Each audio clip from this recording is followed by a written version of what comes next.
football game. Illinois, because, as you mentioned, both of us have to win at least one more football game, and you know we're running out of games. We got to go to Michigan next week, and I certainly don't want to have to go to Ann Arbor to win a ball game. The Buckeyes and the Illini for a trip to the postseason. First, let's head to the game day crew in Blacksburg. And welcome. If you're watching on ESPN2, welcome back on ESPN. Illinois and Ohio State, two of the many teams trying to get bowl eligible today with just one more win. There's some great stories. Clemson last place in the ACC last year. Bowden a great job. Illinois hadn't been to a bowl game since '94. Vandy and Kentucky. The winner gets a bowl. The loser, yeah, probably not, because they both take on Tennessee. Meanwhile, the Volunteers get an Arkansas team that's very tough at home. They are 4-0 at home this year. They come off that woodshed beating at Ole Miss. They're not really playing up the payback angle for throwing away that game in Knoxville. Not really. I think Tennessee needs to guard against a potential letdown this weekend. Coming off an emotional win over Notre Dame, moved up to number 2 in the BCS ranking. It cannot take Arkansas lightly, especially in Fayetteville. I think the Vols will win, but it's going to be close.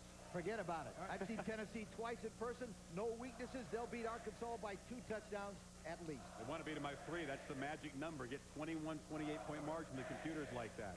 The MAC matchup of the year. Probably going to be replayed in the championship game. Marshall at Western Michigan, likely preview there. Pruitt and Darnell, old close buddies, but it's the quarterback matchup of the year. Chad Pennington for Marshall, Tim Lesser for Western Michigan, tied for the touchdown lead, each with 29 touchdown passes. Well, Tim Lester's been looking forward to this football game all year. The fact the game is being played in Waldo Stadium in Kalamazoo will keep the Broncos close. It'll be the Marshall defense that gets it done at the end. I like Marshall. This week, Washington gets to smell the roses because they play and pass it in the Rose Bowl. I think that's where they'll beat UCLA by 2 touchdowns. Well, UCLA, only the Bruins could lose 3 offensive linemen in a bye week. But they do get Danny Farmer and Deshaun Foster. That's an upset trap, I think, for Washington. All right, final thoughts on tonight's big game here. The tussle behind it. Does Miami end the Hokie Hex after 4 years? Or does Tech make it 5 straight over the Canes and keep marching toward New Orleans? Well, people need to remember tonight, Miami is also playing for the Big East Championship and a BCS Bowl right. They will come in here fired up. The athletes on both sides of the ball will keep it close. But the Terror Dome and this hostile crowd will be the difference. The Hokies will win it closely.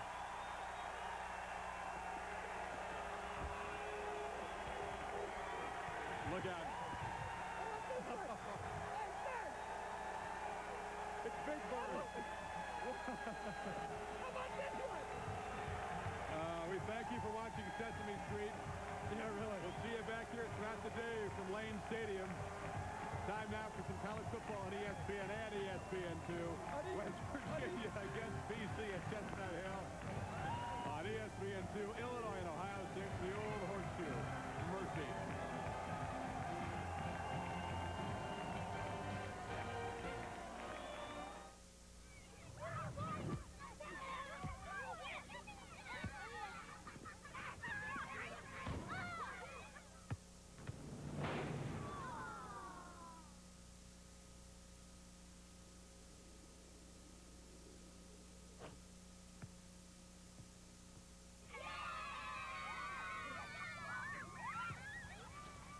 FogDog.com, your anytime, anywhere sports store. Fog Dog. This is life.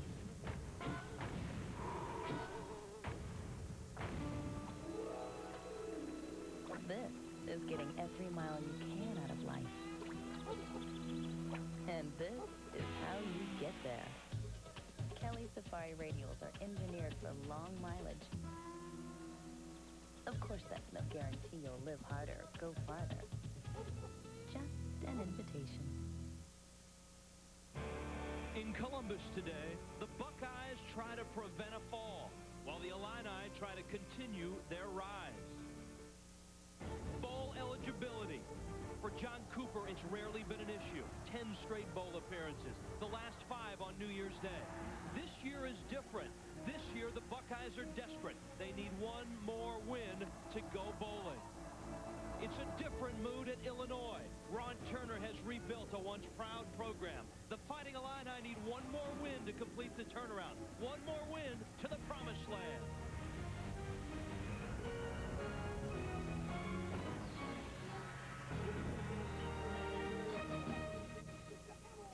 Yes, the horseshoe is full for a very important Big Ten football game. For the the Fighting Illini of Illinois and for the Buckeyes of Ohio State. Hi, everyone. I'm Rich Waltz, and welcome to Columbus. Over the last 5 years, John Cooper and the Buckeyes have been one of the dominant programs in the nation and in the Big Ten Conference. But as they've slipped this year, they find themselves in the middle of the Big Ten, which is where the Fighting Illini of Illinois are right now. One win for either of these teams, they head to a bowl game. But Gino Torretta, it's a decidedly different atmosphere on both sidelines. Ohio State going downhill. Illinois going in the other direction, trying to get in their first bowl game since 1994. Ohio State's been in the New Year's Day Bowl. Both these teams need a big win today. And if you're wondering why Ohio State has slipped, I think John Cooper said it succinctly yesterday. To win in this conference, you must be able to run the football and stop the run. They have not run the ball well. How do they get Michael Wiley going today? Michael Wiley, one of the most talented running backs in the Big Ten. He was all Big Ten last year, averaging 1 yard less per carry this season. They need to get him the ball. The quarterback needs to take some pressure off of Michael Wiley today. The quarterback for Illinois has been a bright spot. In fact, I think that's the spark that started to turn this program around. The play of Kurt Kittner not only has been great this year, it's been darn near perfect. Outstanding. Ron Turner has Kittner coached up extremely well. 18 touchdowns, only 10 interceptions. That is outstanding, and Kurt Kittner is the whole reason for this Illinois turnaround. The Fighting Illini have won 3 road games, including a big one at Michigan. It's Illinois and Ohio State on Senior Day. Let's head to the studios first. Reese Davis and John McAvey. All right, Rich, thanks a lot. And, John, you know, we've dubbed this Bowl Championship Series Showdown Saturday. The approach in November that teams have, so important with not only BCS ranking on the line, but conference championships, too. And bowl eligibility, you take everything. This, I think, there are more coaches nervous this week than any week.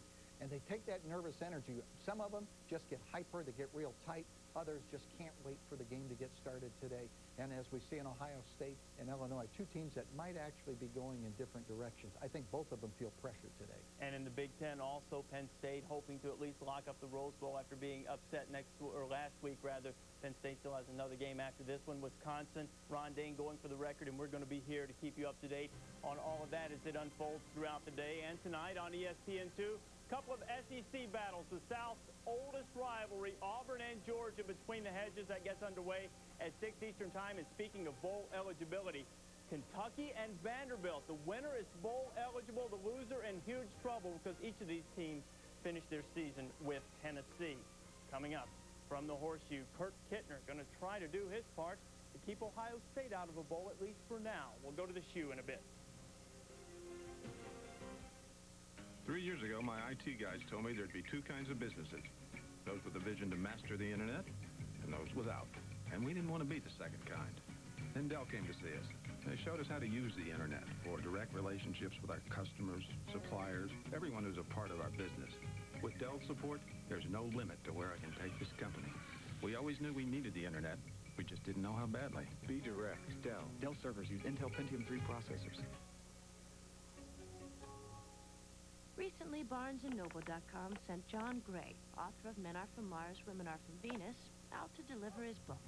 Tell him I ordered the book for him. Okay. Your wife would really love it if you read this book. Well, tell her I have a lot of other books to read right now. Okay. Some deliveries went faster than others.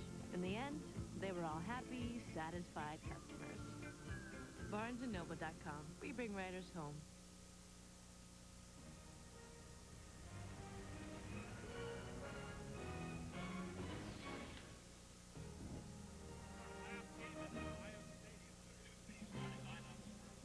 Last game in this stadium before the big remodeling undergoes. The next 2 years, this place will have a different look to it. They'll increase the seating to about 98,000.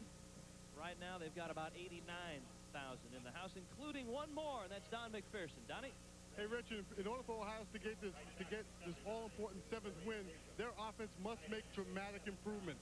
Last week against Michigan State, John Cooper's offense managed just 4 first downs and zero yards of rushing. It was their worst offensive performance in the last 34 years of Ohio State football. In order for them to get this win, they must turn the offense around and turn it around quick. You're right. Quick was what everyone hoped Ron Turner would do in his first year as a head coach at the University of Illinois. They went 0-11. He had maybe the most ambitious of the rebuilding jobs in the Big Ten Conference. And in his third year, he is starting to turn the corner. He is one of the bright young coaches in college football. We've lucked out on the weather again. 56 degrees, just a gentle breeze. Dan Stoltz getting ready to kick it off. A win for Ohio State, and they're in a bowl game, at least eligible for a bowl game. Same with Illinois. Next week, Ohio State has to go to Michigan. Illinois has to go to Northwestern. And Stoltz. Brandon Lloyd, 4 yards deep. And so the Fighting Illini, who have shown plenty of fight this year, get the football first at their own 20-yard line. Gino Toretta, what's the difference between Kirk Kittner, freshman quarterback, Kirk Kittner, sophomore quarterback? Well, one, he's had a year in the offense, so now he knows his reads, he knows keys. He's seen what defenses are going to do against their offense, and I think a big reason is Ron Turner has a lot of experience coaching quarterbacks. Turner, of course, the offensive coordinator with the Chicago Bears, was an assistant at places like Stanford, USC, Pittsburgh, Texas A&M.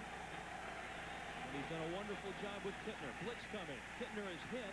Rocky Harvey, the intended receiver, and it's incomplete. Brent Johnson got to Kittner first.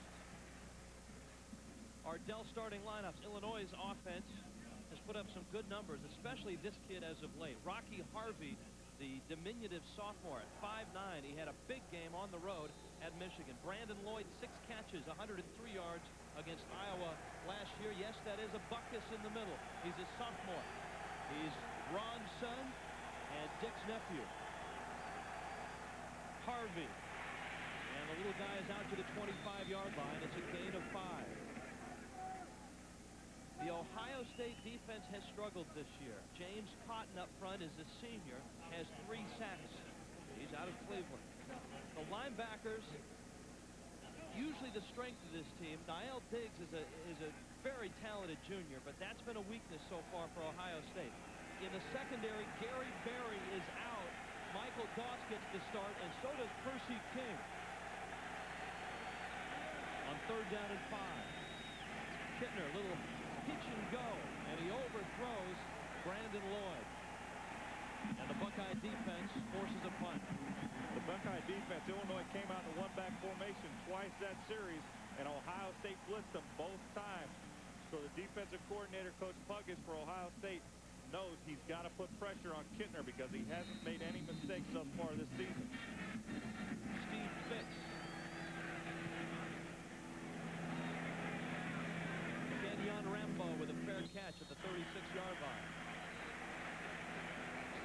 The Buckeyes will have good field position, their own 36, for their first possession. And that's key for this offense. This offense has struggled, so field position, they need it in order to help them out. And I think they need to start throwing a little bit more on 1st down to help out Belisari, the quarterback. If John Cooper had to do it all over last year, I think he would have given Steve Belisari more reps when Joe Germain was winning the Most Valuable Player Award in the Big Ten Conference. I agree. You have to give your backup some playing time.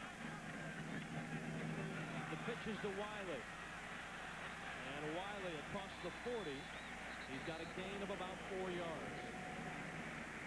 The Dell starting lineups for the Buckeyes of Ohio State. This kid's back in. Matt Keller is like the utility guy for this Ohio State offense. He does a little bit of everything, and he does it well. Reggie Germany, 39 catches, but just 1 touchdown this year. They'd like to get him the ball a little bit more. The offensive line has struggled. 33 sacks allowed in 10 games.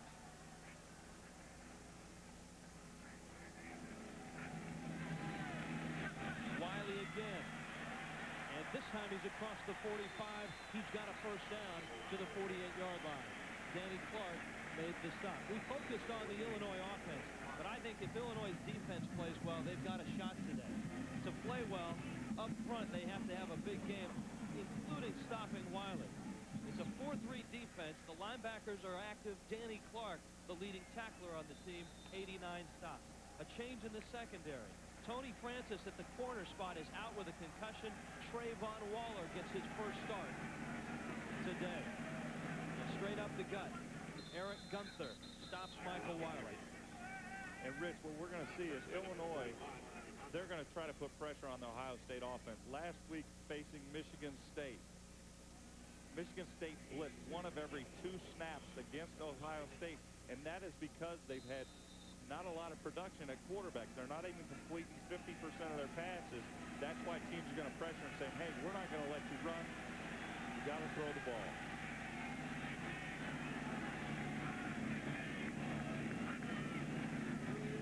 Ohio State has yet to throw it. Wiley down to the 40, another first down. This is the style of Buckeye football that John Cooper really wanted to return to today. He has to. The only problems are when you're not throwing the ball well, teams are going to come up in an 8-man front. They're going to say, we're going to stop the run. But what I like Ohio State, the first couple drives, is they run the ball even with 8 men in the box. Wiley needs to get the ball 20-plus times, and I think they need to throw the ball on first down because Illinois is going to come up and try to pressure. Keller, the fullback. And Keller is down to the 37-yard line. Gain of 3.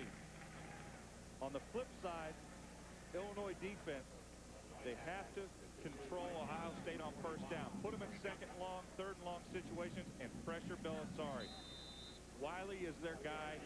He's the only guy on their team that can beat him. They pressure the quarterback. He doesn't have a chance to get it to their big play guys, Rambo and Germany, on the end. Mike Young, part of that trio of Illinois linebackers. Jonathan Wells to the 35. A nice tackle in the open field by senior corner Johnny Rogers out of Linwood, Illinois. The secondary for Tim Kish is playing very well right now in the Illini defense. They're playing well, and as Kish told us yesterday, with Michigan State having such success blitzing 1 every 2 downs, look for him to put a lot of pressure on this Ohio State offense. The loss of Tony Francis, though, could be a big one on that corner. He's one of their better cover men. 3rd down. And 5. Loose ball. Wells can't get it. Still loose. Illinois has the football. Ramel Connor at the Ohio State 43-yard line. Rich, that is exactly a huge momentum swing for Illinois. They forced 18 turnovers already this season. They're 8th in the nation in turnover percentage. And this early in a football game, just a simple toss play, the running back, well, just ends up not having to find the handle on the football. God, that's almost a play you almost just want to have the guy run over and knock the ball out of bounds. John Cooper told us yesterday, we can't complete a pass, guys. Our best completion percentage is on a toss sweep. Well, they're 0 for 1 on the toss sweep completions even today. Rocky Harvey inside the 40 to the 39-yard line. It's a gain of 4. 2nd down and 6. How about Rocky Harvey? When Ron Turner was down at halftime against Michigan, he made a change. He inserted Rocky Harvey, and all of a sudden, Illinois came back, beat Michigan on the road, and they've been a different football team since. And Harvey can do that. The fastest guy on their team runs a 40 in under 4.4. He plays the slot. He's a great receiver and a great, nice, shifty running back.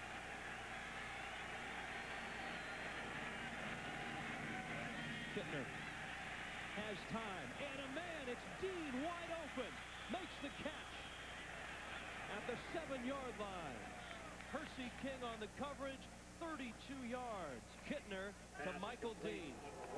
That's a heck of a decision by Kittner. Just a simple bootleg. He makes the fake to Harvey. The bootleg, this is actually his 3rd option. It's 1 to the tight end, 2 to the tight end. Ohio State breaks down in coverage, and Kittner able to find Michael Dean down the sideline.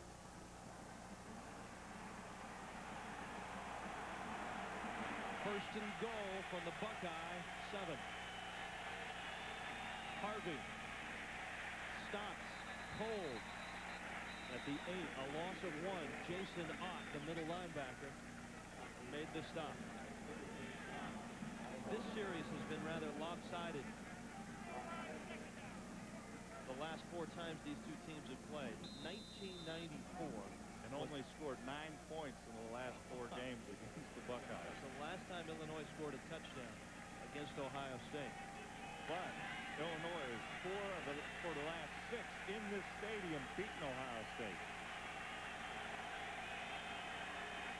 Chris Hoffman in motion. Play action. Kittner incomplete. Good pressure by James Cotton. Rich, those are the decisions that Ron Turner likes Kittner to be making. Someone's not open, has pressure in his face by Cotton, just dumping the ball, getting rid of it, not taking the sack and the loss of yards down in the red zone. You see the fake. Cotton just runs right by Harvey, the running back, misses his block, but Kittner able to get rid of the ball and avoid the sack. 3rd down goal. The fade to Dean. Up. No good. Nate Clements broke it up. And then Clements takes a nasty spill.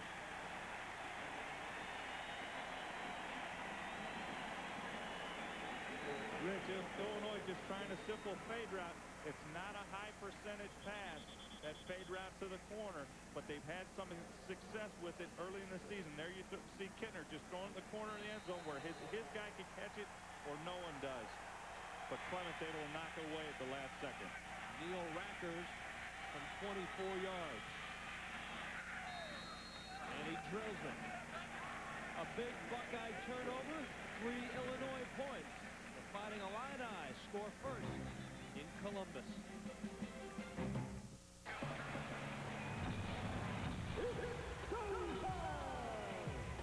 We are in for a battle tonight. This is your night, baby. Let's go get it. Time to spend the money. Come on. Take it from him. I'm a bad man. I shook up the world. I must be the greatest. Meet Cyber Ali and his chump-dumping, hammer-happy, hit-the-canvas, sit-and-down, boom-boom Banshee. Knockout King 2000. EA Sports. It's in the game. Freedom. Control. Just you and your laptop. Log on to autobytel.com for dealer cost info, reviews, and a low no-haggle price. Autobytel.com. The road to your next car.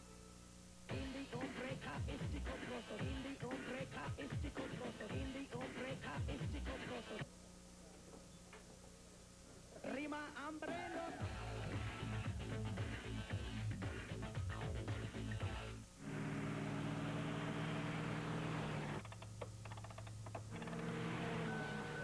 With technology unavailable in any other SUV, just how smooth is the ride of the new Land Rover?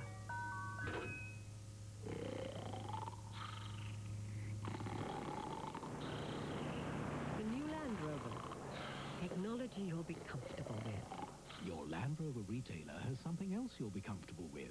Great lease rates on a Discovery. In my family, everyone knows more about food than everyone else.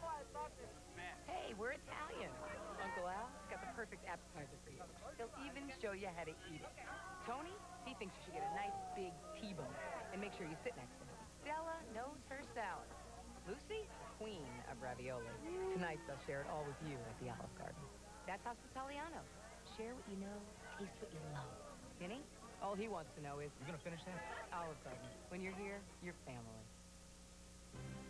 ESPN2's presentation of college football is brought to you by the 1999 Land Rover Discovery Series 2 and by the Olive Garden. When you're here, you're family. Just a great day in Columbus, Ohio. Especially if you're Ramel Connor. He recovered the fumble that set up that Illinois field goal. And the Illini with a 3-0 lead.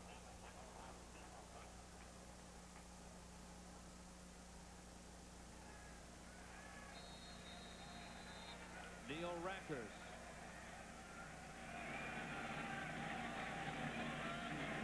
Kenyon Rambo from his goal line. And Rambo is planted by Michael Dean. second. It was Mark Jackson on the special teams. Mark Jackson with a big hit.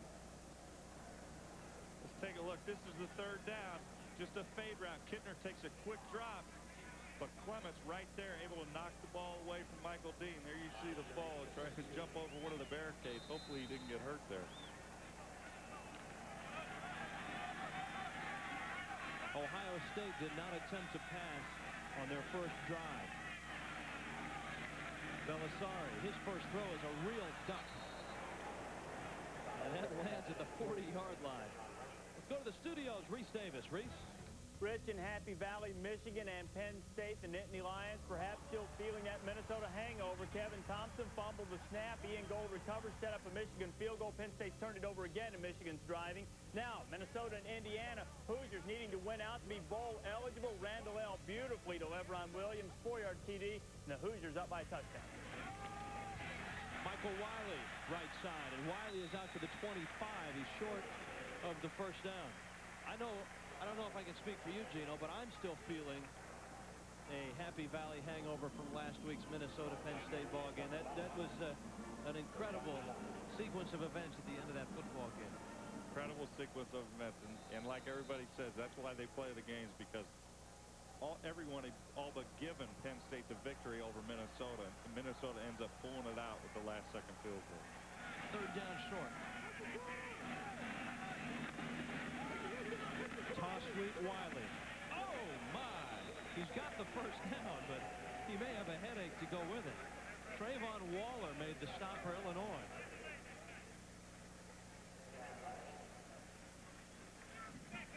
Just a simple toss sweep. You see Waller look at him filter through the blocks. Perfect form tackle. Puts his helmet right in Michael Wiley's chest. The Illinois defense is making a statement here early. They're hitting, and they're hitting hard. Wiley tripped up and stopped. Danny Clark, the senior, made the stop along with Waller.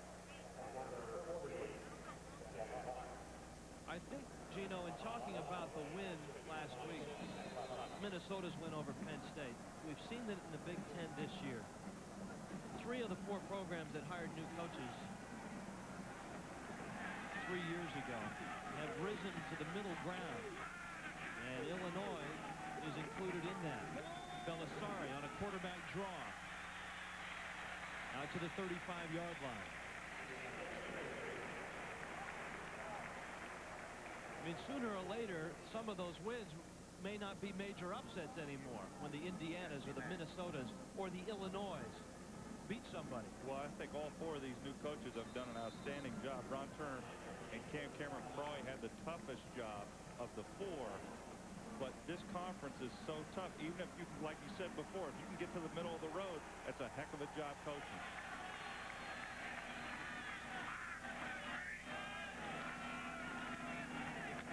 Wiley, he's got the first down to the 40-yard line. When Ron Turner took over Illinois, they went 0-11 in their first season. A lot of times to go up, you have to go even further down. He had to get out and start recruiting. He probably, as you mentioned, maybe the most ambitious job of all the new coaches. But you can see that with a team that has a few more freshmen and a lot of the guys back from last year, they have changed things dramatically. Belisari going deep, and he overthrows Rambo.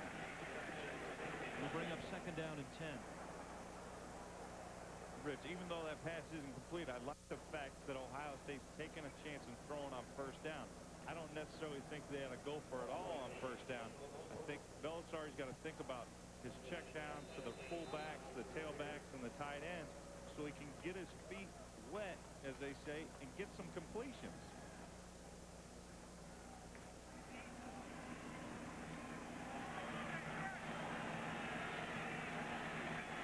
On second and 10.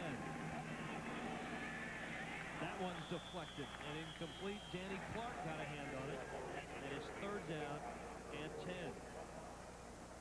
Coming up, ESPN Sunday Night Football, 8:15 Eastern. John Kitna and the Seahawks take on the Denver Broncos. That's 8:15.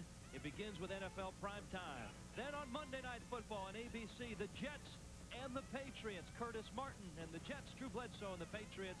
ESPN and ABC, your exclusive home for primetime NFL football. You'll see a few Ohio State Buckeyes in those games as well. Belisari, lots of time. Rambo can't hold it, and it's right through his hands. 4th down. That is awful tough. When Belisari, he struggled throwing the football. This is also a factor. The receivers, they have to start picking them up and making these catches because Belisari puts the ball right on the money, and Rambo just can't come up with it. Those are things where it's such a team game, and the quarterback relies on all 10 guys around him to be successful. He needs some of his other players around him to start stepping up.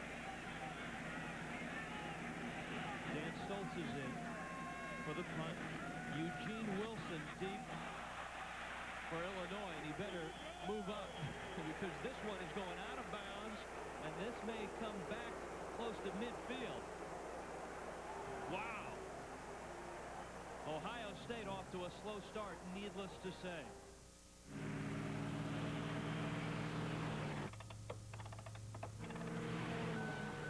With technology unavailable in any other SUV, just how smooth is the ride of the new Land Rover?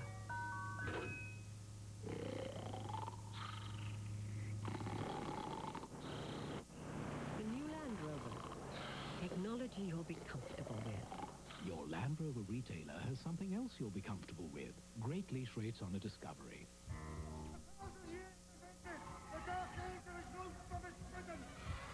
Call your people. Find them. Why is this happening?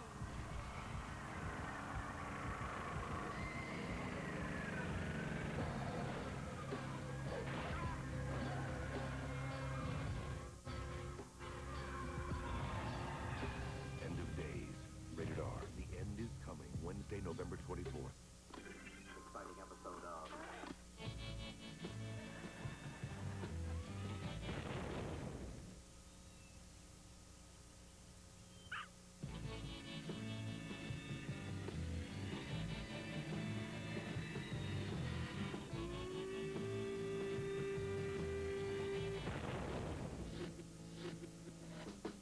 Welcome to the age of Vega. Sony Vega, part of the Sony home entertainment universe. Horseshoe full. Illinois on top. A 13-yard punt. Steve Belisari and the Buckeye offense struggling right now. Rocky Harvey left side, and Harvey dropped by Niall Diggs. A 4-yard pickup. You see Stoltz, special teams are so crucial. This punt off the side of his foot, only 13 yards. And Rich, I think a big factor, he's obviously disappointed, but a big factor when you have the kicker, he's the kicker and also the punter. There are two different actions. One's across the ball and one is straight up and down on the ball, so that may be a factor today. Blitz is coming. Kittner to the side, and Lloyd drops it. Neither of these quarterbacks are getting much help right now. Let's head to the studios and Reese Davis. Reese? Rich, last time we talked, I told you Penn State had turned it over for the second time in the first quarter. Michigan makes them pay, this time with a touchdown. The 8 train from 2 yards out. It's 10-0. Wolverines on top. My goodness. And Ohio State has to go to Michigan next week. John Cooper said, we don't want to go to Michigan needing a win for a bowl game. They must beat Illinois for that to happen. That one is dropped.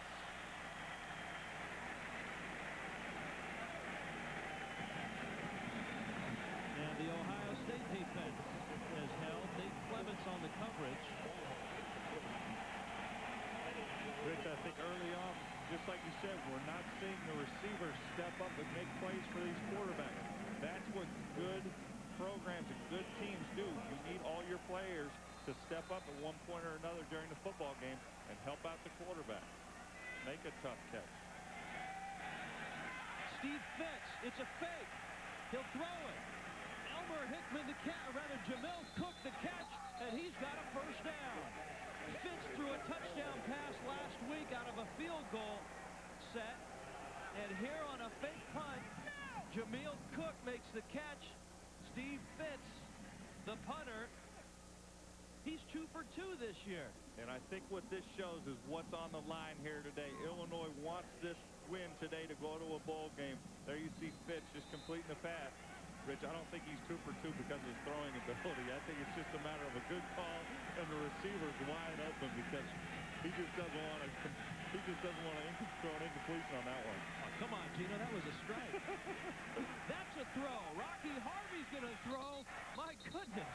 And that very easily could have been interference as Chris Hoffman went down, but I don't think the ball was catchable.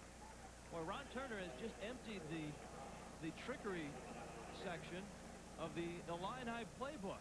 He's throwing everything at Ohio State, and how can you blame him? They haven't been to a bowl game since '94. I'd say go that good for him. Do everything you can, pull all the tricks out of the bag. I like Fitz's throwing motion a lot more than Rocky Harvey. Here's Harvey, the old-fashioned way.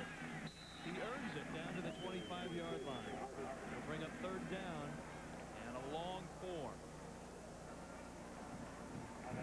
This is a situation that Illinois has had a lot of success during the season. You get these third medium situations when your quarterback has had making the decisions and had the success that Kittner has. These are situations, third and 4, third medium, not a big concern for Ron Turner.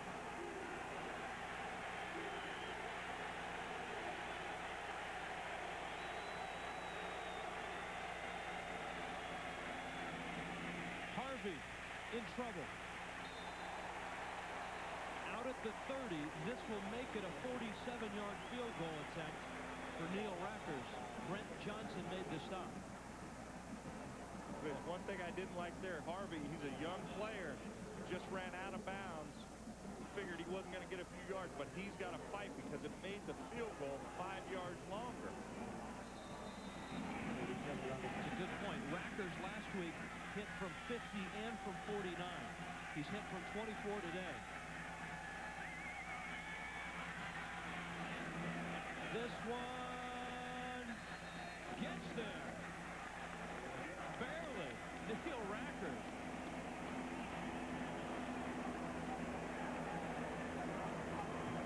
He could have gone to Kentucky to play soccer. Turned down a scholarship there to play football at Illinois.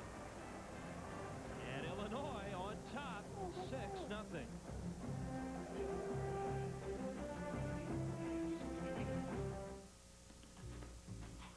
Come on, Woody. I got work to do. Come on, buddy. Get out there. It's a cat, Woody. It's a cat. Comfort Therm insulation from John's Manville is wrapped in plastic, The mailman.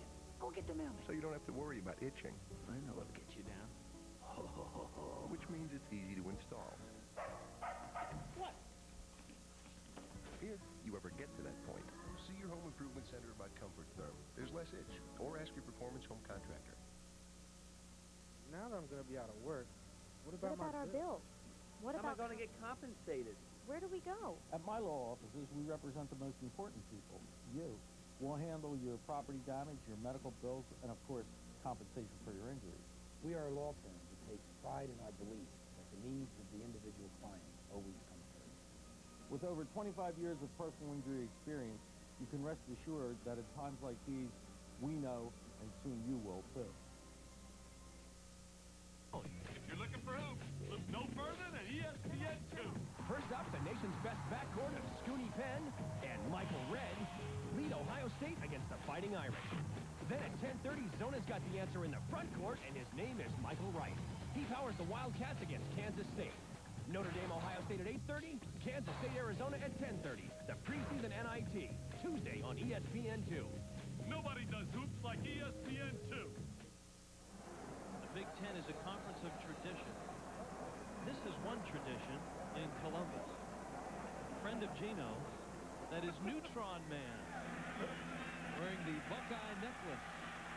Kenyon Rambo breaks loose. Rambo to the 34-yard line. And the Ohio State offense will take over. Jerry Schumacher made the stop on the special teams. Rich, one thing that Cooper was quick to point out and yesterday in our meeting with him, we haven't had any big plays on special teams. Here you see Rambo breaking free, almost taking it to the house. And those are things when a team struggles, you need a couple big plays here and there on special teams to pick your team up.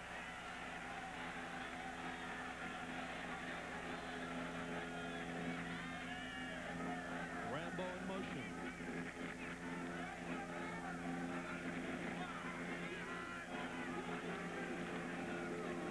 Wiley straight ahead to the 38-yard line. Belisari check out of that. He was checking, but Rambo comes in motion and then stays in the slide.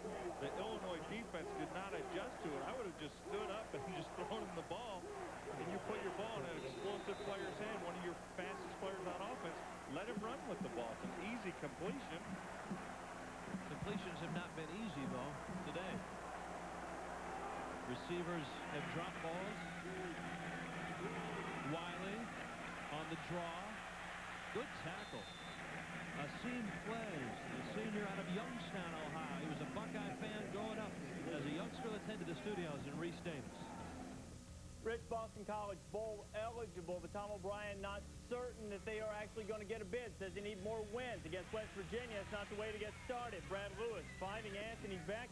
Mountaineers took a 7-0 lead, but here come the Eagles. Carlton Rowe, Carlton, your doorman to the end zone. They're tied at 7.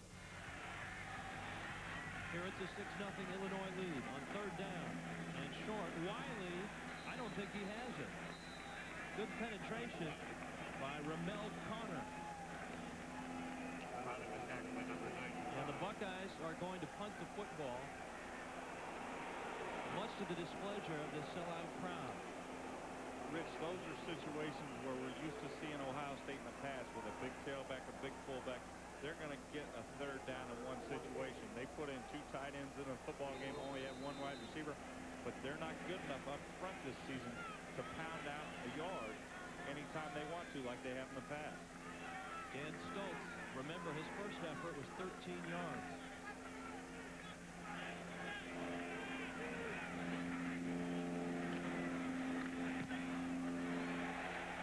Eugene Wilson.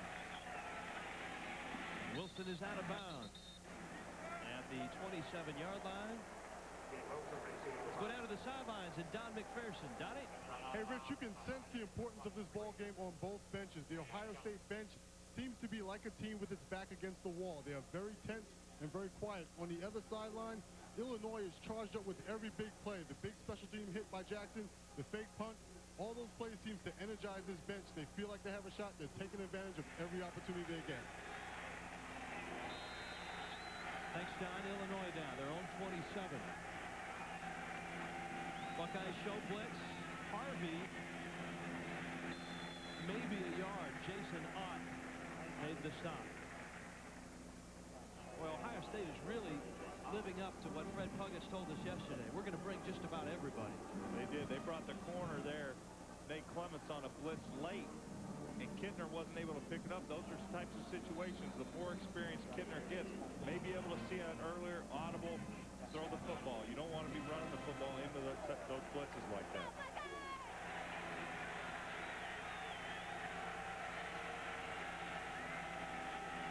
Harvey. Ohio State's done a pretty nice job of preventing a big play. Michael Doss made the stop on Rocky Harvey. Big day of college football continues on ESPN2 with Auburn and number 16 Georgia at 6 Eastern. Then the big game of the day, number 2 Virginia Tech and number 19 Miami at 7:30 Eastern on ESPN. Kentucky and Vanderbilt finish it off on ESPN2 at 9 Eastern. ESPN, of course, your home for bowl week.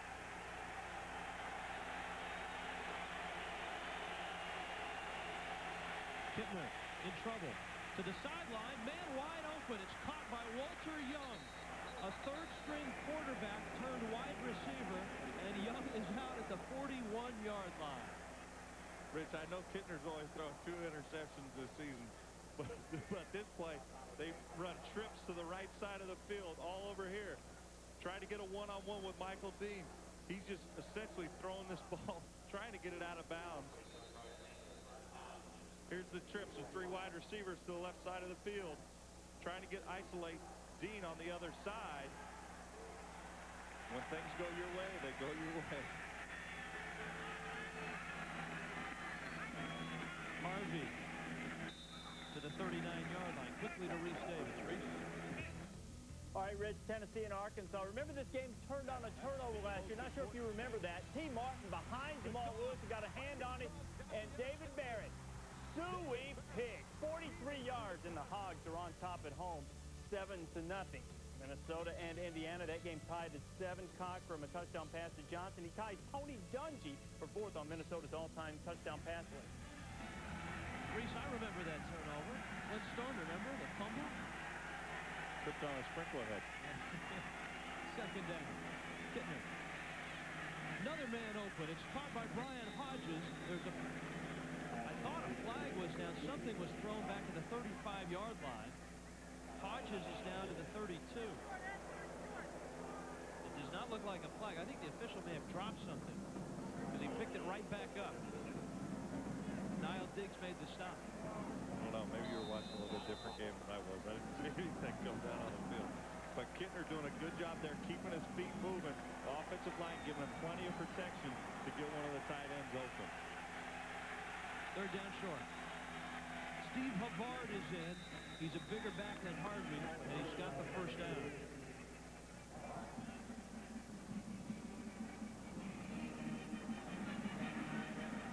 There's one thing Illinois does have. They have a lot of role players. They have Harvey, more of the scat back, a smaller, faster type. Havard, a little bit bigger.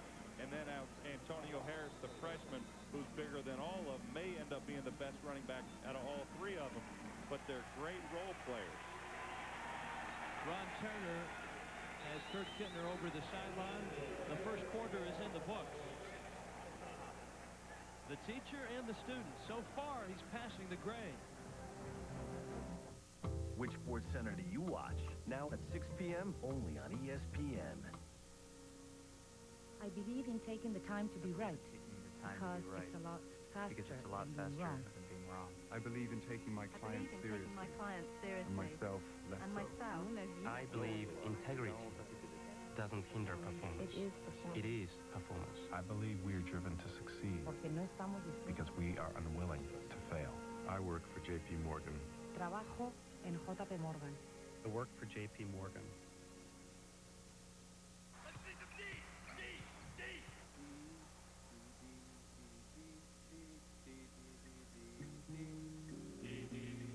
Log on to dsports.com, the ultimate sporting goods store. Dsports.com. Please to D.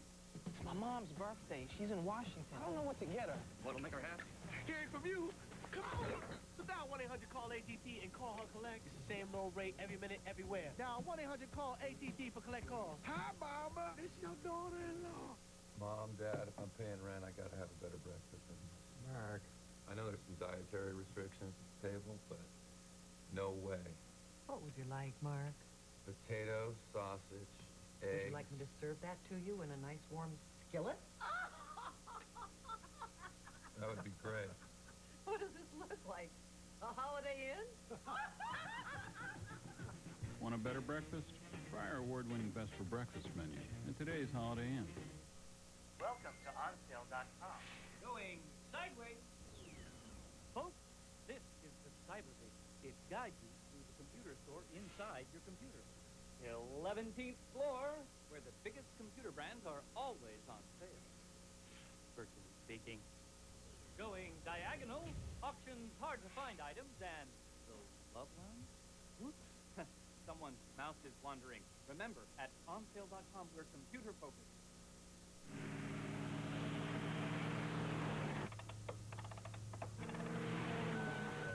With technology unavailable in any other SUV, just how smooth is the ride of the new Land Rover?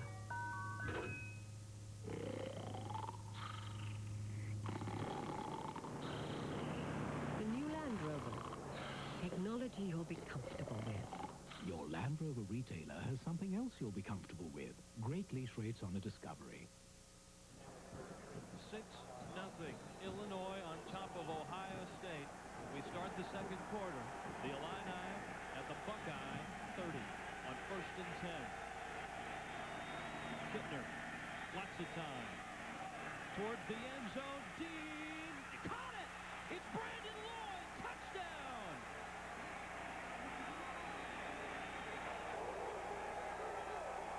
Brandon Lloyd, the freshman, made an acrobatic catch. What a great catch. Ahmed Plummer, the corner for the Ohio State Buckeyes. He's in great position covering Lloyd. Lloyd just fights him off and able to make just a heck of a catch there for 6 points. And the Illini might just go for 2 right now. Lloyd really had a coming out party last week. 6 catches, 103 yards at Iowa. They will go for 2. And all set up by the offensive line, giving Kittner enough time after the play action fake. Kittner delivers the ball in a position where his guy can catch it. Kittner. It is dropped by Walter Young. Incomplete. Good hit with Brandon Lloyd, and the Fighting Illini of Illinois have come to Columbus. And right now, Illinois leads this football game. 12-0. What a catch. State Farm presents Rules of the Game. Today we're talking about the protection of the kicker. In this play, the defender roughs the kicker. What is the penalty? I'm Buzz, And I'm Shirley Bozzolini. and that's Shirley. We're people. We switched the autos to State Farm because I was tired of punching numbers. We dialed a 1-800 number, hit an asterisk, hit a pound sign, and never did know who we were talking to. They don't have to hit a pound sign to talk to me. When I need to call my agent at State Farm, he knows who I am and I know who he is. I can talk to Gary like a friend. I even insure their golf carts. Like a good neighbor, State Farm is there. Today we're talking about the protection of a kicker. In this play, the kicker is roughed by a defender, which results in a 15-yard penalty and an automatic first down. Rules of the Game has been brought to you by State Farm. Like a good neighbor, State Farm is there. A financial representative is like a good coach. Lynn Medeiros, AXA Advisors. First, I gotta have all the financial X's and O's. Second, I gotta motivate people to do their best and execute the game plan. AXA Advisors, part of a global company helping 40 million people. And sometimes, I have to blow the whistle and say, look, do this. It's good for you. It's what your family needs. AXA Advisors, building futures. Some people get nervous when that door goes up. Not me. But then I deliver to all the shops. Nervous people like crunchy food. Don't sell much nervous food here. Goodwrench Good Time Savings means great deals, like lube, oil, and filter for only $19.99 or less. It's a good time to see GM Goodwrench Service Plus. Good time savings? No wonder I don't sell any nervous food here.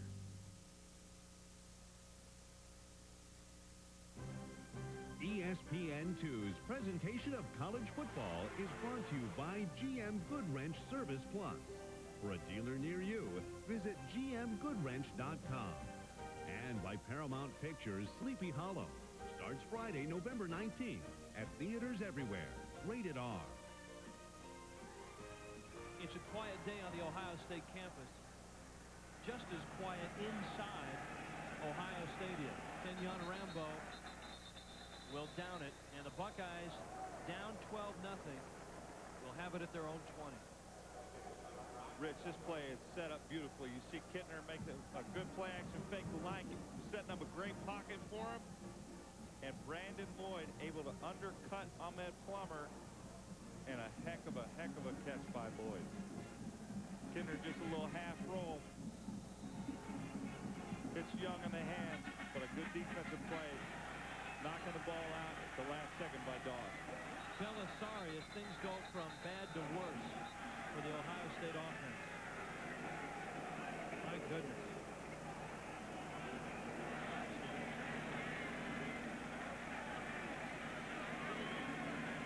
This is a Buckeye team that has not been at these depths in a long time. There's your scoring drive.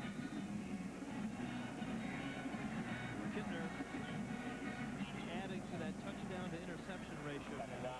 19 touchdowns, 2 interceptions, and of course the first Illinois touchdown against Ohio State in the last 17 quarters. Belisari goes down. Fred Wakefield, the junior. Rich, when your quarterback's struggling, you're not able to complete some passes, you don't take any pressure off the offensive line because they're going to face heat all day because the defensive linemen are just going to pin their ears back. The other team's Illinois defensive coordinator is going to blitz a lot. It doesn't help. That's why such a team game, Ohio State has to start being more successful throwing the football today. Shotgun. Flush out, and he's dropped. He lost the football. This is a comedy of errors right now. Seth Tesdell made the stop. The Illinois defense with another sack of Steve Belisari. Like I said, it doesn't help the offensive line out when you're struggling. Illinois just runs a simple twist. McGee able to get in and tackle Belisari. It's just, I think Ohio State needs some leadership. They have to rally together at some point and start playing a little bit harder. Stoltz is deep in his end zone. He's averaged just 24 yards on 2 kicks today. But he gets away a pretty good one here. Wilson backed up to the 48. And he's down at the 43. The Fighting Illini of Illinois on top of Ohio State, and with great field position when we get back.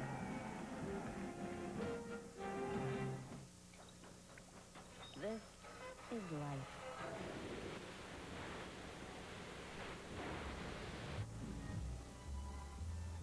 This is getting every mile you can out of life. And this is how you get there. Kelly Charger high-performance tires are engineered for long mileage. Of course, that's no guarantee you'll live harder or go farther. Just an invitation. Terrell! There's a new chunky soup! Bah. Chunky beef with white and wild rice. It's loaded with 2 kinds of rice and big chunks of lean beef and veggies to fill you up right. Looks good. Mark, I got you chunky sirloin burger. Mom, you're under the seat. The overheads were full. Campbell's Chunky Beef Soups. They're loaded with beef. Hello, welcome to Home Depot. I am the Professor Roland. Home Depot University is a whole series of classes. It's different from our clinics. We'll have painting, electrical, plumbing. Everything I tell you here is on the list. Confidence really comes from hands-on. And I'm loving it. They get a full-blown diploma and they get a badge. Congratulations. Let's hear it for the Home Depot University. See you next week. John Cooper and the Buckeyes are in a 12-0 hole. Down below, Don McPherson. Hey, Rich, when we talked to the Ohio State coaches, they talked about the lack of leadership on both sides of the ball. When the offensive line came off that last time, John Cooper grabbed a couple of guys, and another coach grabbed a couple more. They've been very disjointed on the sideline. There is no one voice. There's a lot of different conversations going on. Good point. On the Buckeye 43 now. Kittner. Blitz coming. Pitch and go for Lloyd again. And it's incomplete. Nate Clemens on the coverage. Second down and 10. Rich, and the reason Illinois and Ron Turner is trying to call these hitches and goes, when a team struggles offensively, the defense, and especially the secondary for Ohio State, may end up trying to take some chances, maybe try to force a turnover, get an interception. So he's saying, I'm going to try this hitch and go and see if we can get him on it.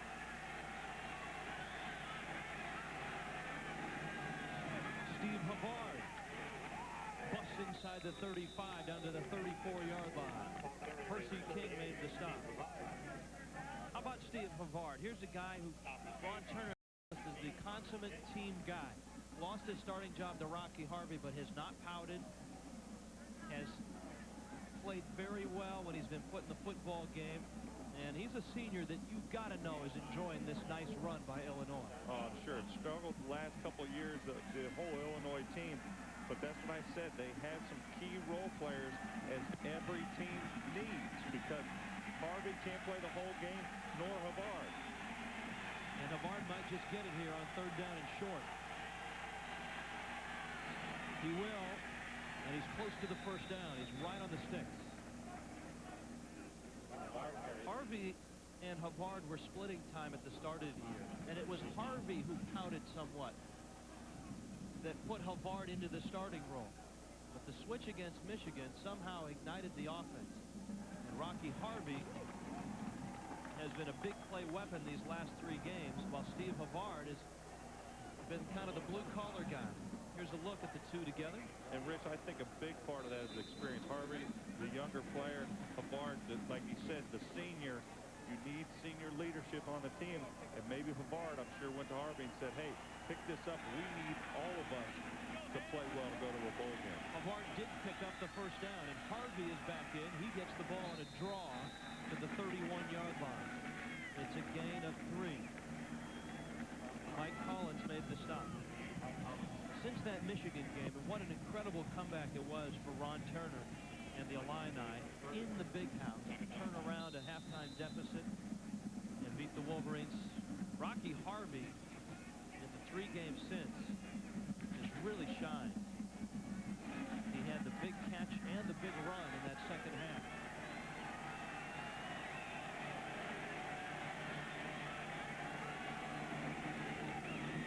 Havard picks his way inside the 30, down to the 28-yard line.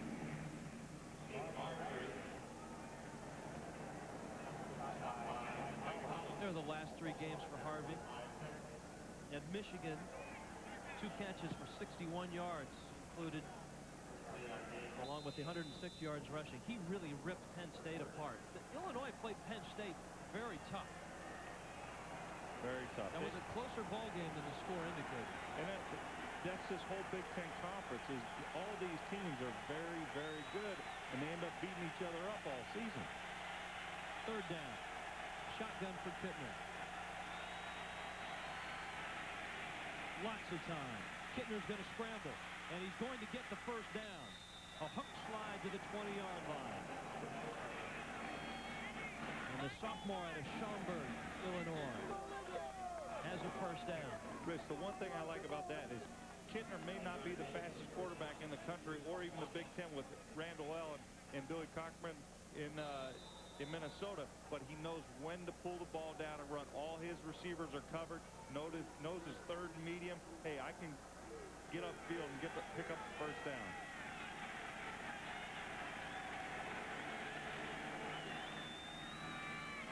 Play action.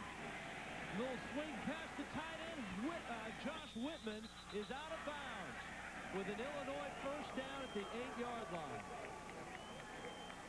There are complex offenses, and then there's Illinois. Ron Turner ran a pro offense, obviously, with the Bears. And this is one of the more difficult defenses, or one of the more difficult offenses you have to defense in this conference. And because of the formation variation that he uses, you see a 2 tight end set there. The play before he uses a 3 wide receiver set. It confuses defenses. College football defenses are confused a little bit by their offense, but Turner has Illinois coached up very well in their system. Havard skipped through into the end zone. Touchdown, Illinois. That has got to feel good for the seniors. And that is all a byproduct of Ron Turner calling a great series right there. He comes out with 3 and 4 wide receivers on one play. Ohio State has to make adjustments, maybe put in a nickel personnel. Then he throws in 2-3 tight ends the next snap. Then they have to get the different personnel on the field for Ohio State. So just a heck of a series of play calls by Ron Turner. Rackers the extra point. And he hits it. The Fighting Illini are in Columbus and playing very well. Illinois on top of Ohio State, 19-0.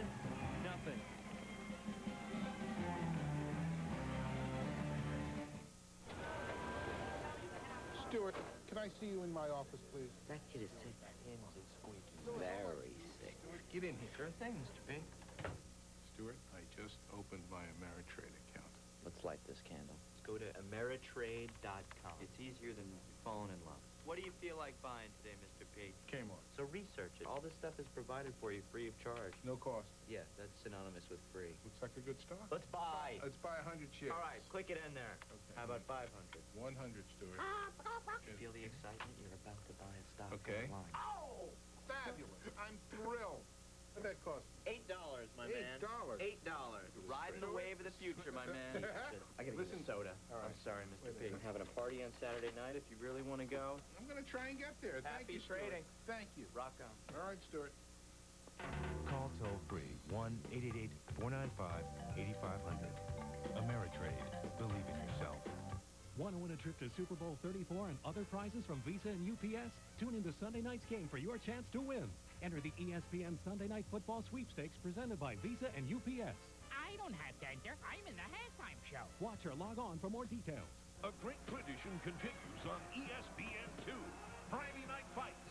This week's main event, Mark Johnson takes on Raul Juarez for the IBF Junior Bantamweight title. Friday Night Fights, Friday at 9 on ESPN2. 19-0. Illinois on top of Ohio State in Columbus. Steve Havard delivered that one into the end zone. And a dominant series for the Illinois offense. It seems to me they just want a little bit more today. Diggs to a knee. Rich, I said this is a team game. Let's just take a look at the block. Jamil Cook on Niall Diggs, the Buckeyes semifinalist. You see the fullback come out, and Diggs blitzes, gives Steve Havard just a wide open lane to the end zone. Here you see down low, there's Diggs, and there's Cook. A nice stalemate gives Havard all kinds of room to run to the end zone. Now the Ohio State offense. Belisari to the sidelines. They complete a pass. Reggie Germany. One small step for the Buckeyes. One giant step for this 89,000 crowd. And thank you. They threw the ball on first down. I think they tried on the last drive, but were sacked. Well, I think they ran one of those quarterback draws or something. I don't mean to make light of Ohio State right now, but it is so strange to watch the Buckeyes struggle like this in their own stadium. And nobody in college football feels sorry for Ohio State, but I have some empathy. Prior to the snap, dead ball, false start, offense, 5-yard penalty. I have some empathy for Coach Cooper and what he's having to endure right now. You go back to 1993 is the last time Ohio State was not in the USA Today ESPN top poll, and they're not ranked right now. But look at that, John Rick. Cooper has lost so many players to the NFL. He lost a handful of guys to academics and to injuries this year. Belisari caught by Rambo at the 48-yard line. And the Buckeyes are showing some life right now. A 14-yard pickup. And this is what Belisari and Ohio State need to do. He just needs to get a little bit of confidence. He's a young quarterback. It's only his first season. Get a couple of these completions. He starts feeling a little bit better about the passing game. I think it opens up. Then the offensive coordinator, Mike Jacobs for Ohio State, starts calling the game a little bit differently. You have to use all your weapons on offense. Belisari to Keller. And Keller stretches to the 42-yard line. Eric Gunther made the stop. Don McPherson, what's up? Hey, Rich, you say that it's strange for John Cooper to be dealing with this with Ohio State. The sideline is very strange right now. You have a lot of players who seem like they're not even into the ball game. They didn't even respond to that last big completion that gave them a good first down. This team is very flat, and again, disjointed is the word that I keep thinking about every time I see these conversations going on with players on the sideline that have nothing to do with the game. They've lost 11 players in the first round of the NFL draft over the last 4 years. They had something like 11 guys off of last year's team in NFL camps this year. Rich, but one thing, looking at that stat of how high they're ranked, this was the #2 ranked team in the country last year. I mean, to go from 2 to out of the top 25 just because you lost a lot of seniors, I think Ohio State, we usually see them have enough depth. I think they've had a few academic problems and things like that. It's just been a combination of things for the Buckeyes. 11-1. They won the Sugar Bowl last year. Belisari to the 35 on the scramble. He's short of the first down. It'll bring up second down and about 4. Eric Gunther made the stop. The losses that Illinois has, or that Ohio State have suffered this year have been at the hands of 4 top 20 teams: Miami, Wisconsin, Penn State, and Michigan. And right now, Illinois is playing like a top 20 team. Belisari to the sidelines, and it's incomplete. He was looking for Reggie Germany.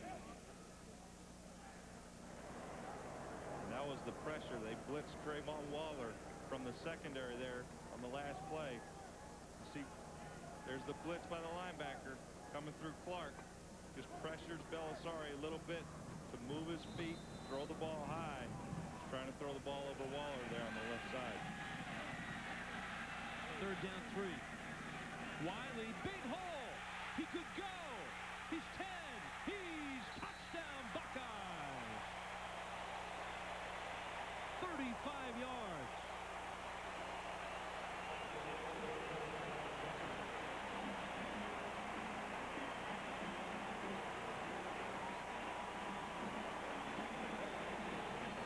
Rick, Michael Wiley showing those glimpses of his all Big Ten season last year in '98.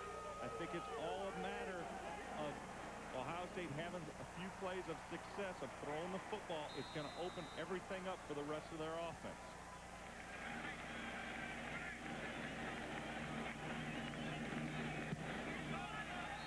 Dan Stoltz with the extra point.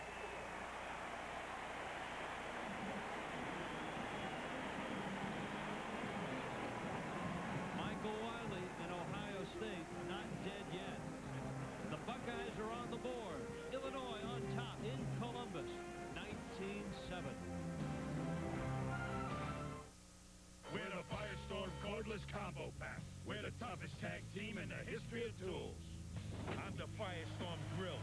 I've got a 2-speed gearbox for higher torque, so I pack a bigger punch. I'm the Firestorm Saw. I'm the only cordless saw with a sightline window, so I stay online as I cut wood to pieces. That's right, folks. If you're hungry for power, chow down. Because we're the Firestorm Cordless Combo Pack. We are built by Black & Decker. Hey, man. How come every time I call you, you're on the phone? Who are you talking to? My friends, family. I call them a lot since I don't get to see them that much. Phone bills must be killing you. Not at all. I dial 10-10-321. It's only 8 cents a minute for calls over 10 minutes. That's 50% off. And when you're talking with family and friends, you just know you're going to be on for a while. Sounds good. My wife's on the phone all the time with her sister. Hey, man. Am I ever going to get to shoot? Not when you're playing against me. At Invesco, we know that the financial world isn't always as it seems. The big economic picture can always change quickly.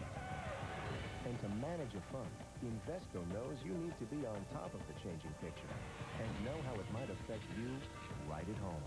To learn more about the opportunities for solid growth and income and the Invesco Growth and Income Fund, call your financial advisor or Invesco. You should know what Invesco knows. Steve Belisari and the Buckeye offense off the canvas and on the scoreboard.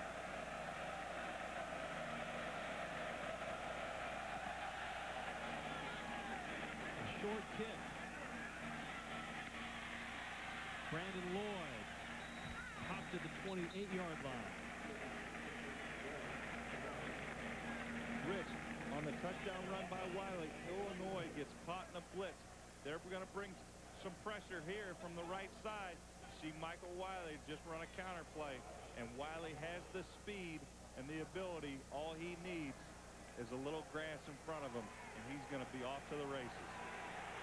80 yards, 6 plays. That drive started in the air with Belisari and finished on the ground with Wiley. Kittner swings it out. It's caught by Jameel Cook, the sophomore fullback. And he's down to the 45-yard line. What's up, Reese Davis? Well, Rich, Penn State has only 5 yards rushing so far. Looking for a spark. Bruce Branch taking the punt. Gets a nice block there. Let a man go. No block in the back. And Branch is logging on, and he is part of the Gone Network. 79 yards. He takes it to the house. Penn State back-ended at 10-7 second quarter. For more, log on to gone.com. Here's Kittner. Again to Cook. Same pattern, different side. And Cook slides out of bounds with another first down for Illinois. Huge day of college football continues on ABC Sports at 3:30 Eastern. Iowa and number 9 Wisconsin. Ron Daines run for the record, trying to break Ricky Williams' mark. And then number 5 Kansas State and number 6 Nebraska in the Big 12.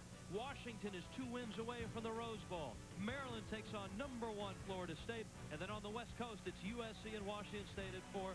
As always, check your local listings. Steve Havard for Illinois. And Havard is down to the 36-yard line. Illinois' offense hasn't missed a beat, even with Ohio State gaining some momentum. They have. The Ohio State offense showed a little bit of life on that last drive, but the Ohio State defense has not been able to come up with a big play to stop Illinois and force them to punt to get their offense the football back. Jameel Cook, who made a couple of nice catches on this drive, limping a bit on the sideline. Havard. And Havard is down close to the 30-yard line. And it looks like Ron Turner has made a bit of a change at the tailback spot. He's alternating Harvey and Havard, and Havard's getting a few more reps. And here comes Harvey. And I think that's a great job. You have to give your running backs breathers because they're going to be relied upon a lot to catch the football out of the backfield. The one thing with Cook, don't forget Cook is the one that opened up and paved the way with the block on Diggs on the last touchdown run. 1st and 10, Illinois. Kittner, quick look, got a man. Greg Lewis with the catch. And Lewis is down to the 22-yard line. Nate Clements made the stop. Rich, here we see different personnel coming in again for the snap. You'll see a play action, a dump off to the fullback by Ron Turner in Illinois. Then you'll see a little hitch pass to pick up 6 like they did there. I think it's just a great super job of calling plays here. I think it's catching Ohio State defense completely off guard. Havard close to the first down to the 21-yard line. Niall Diggs, the stop for Ohio State. What changing personnel and calling these plays that Ron Turner is doing is not giving Ohio State a chance to key in where they can see a certain formation and say, okay, this is the play we have coming. He's changing it up outstanding. Turner, the head coach and the offensive coordinator, with input from Craig Versteeg, the quarterback coach, and Robert Jackson, the wide receiver coach. They're upstairs. 3rd down short. Havard is their short yardage guy. Kittner fakes the sneak and finds Cook, who then drops. He's close to the first down, though. In fact, he may have picked this thing up, depending on where they mark it. And what that did there, Illinois just came in, they grouped everybody together, put in 2 tight ends, 2 fullbacks, had only 1 wide receiver. So that's a formation you're going to run the football 90% of the time. I think Kittner stumbled. It was like a fake quarterback sneak and throw the ball to the running back Cook out of the backfield. That's like we said, he's pulling all the tricks out of the bag today. Kittner ducks his head like he's going to dive in there on a quarterback sneak and then drops back and throws the football to Cook. Everything is going Illinois' way right now. Michael Doss made the hit and felt he had kept the Illini from a first down. John Cooper trying to rally the troops right now.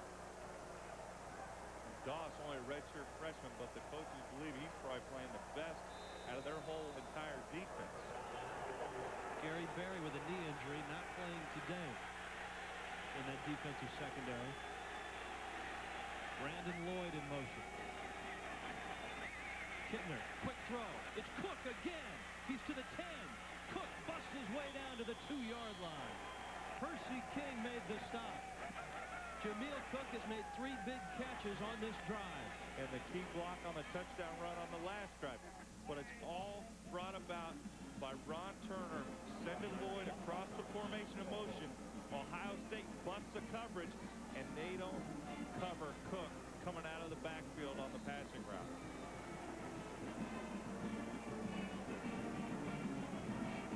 Just a simple motion like that will throw off a defense. First down and goal.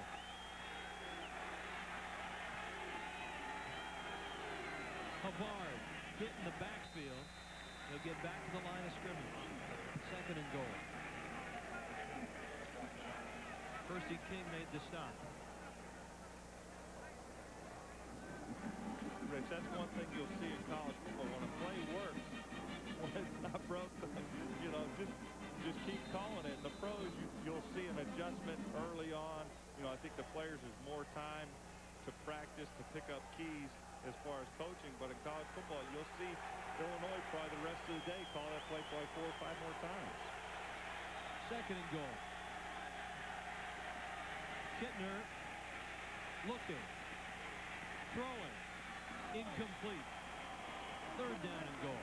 Good coverage by Ohio State. Brian Hodges, the sophomore tight end, was the intended receiver. See Kittner make the play action fake. We've seen this play a couple times before. Shows the run, gets the defense to a commit. Wow, right in between the hands of Hodges. And that's what Kittner's been doing. He's been throwing the football where only his team has a chance to catch it and not the Ohio State Buckeyes. Kittner 5 of 6 on this drive.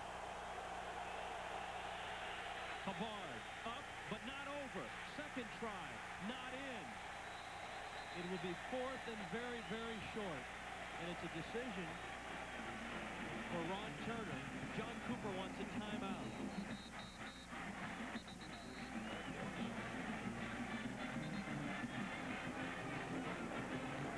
Illinois right on the doorstep. On 4th and goal. Will they go for it? We'll find out when we get back. Hi, I'm University of Illinois tight end Josh Whitman. As a Big Ten school, people think we're all about football. But Illinois is about academics first. We have the largest public university library in the country, and our alums have won 10 Nobel Prizes and 17 Pulitzers. Yes, at the University of Illinois, you'll find our focus is solely on education. Right, Dean Riley? You are so right, Josh. The University of Illinois. Academics first. Football, a close second.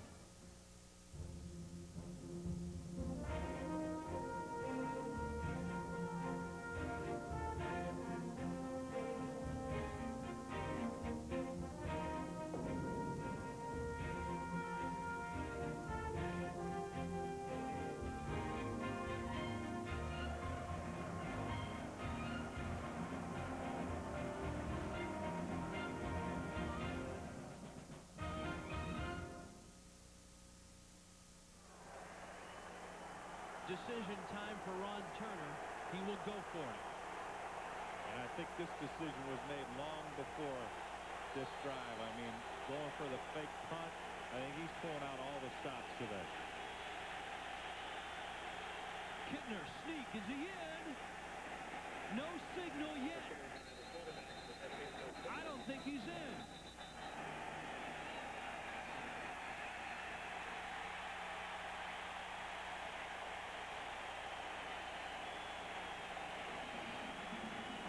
The Buckeyes have held. How about that? Rodney Bailey jumping up and down.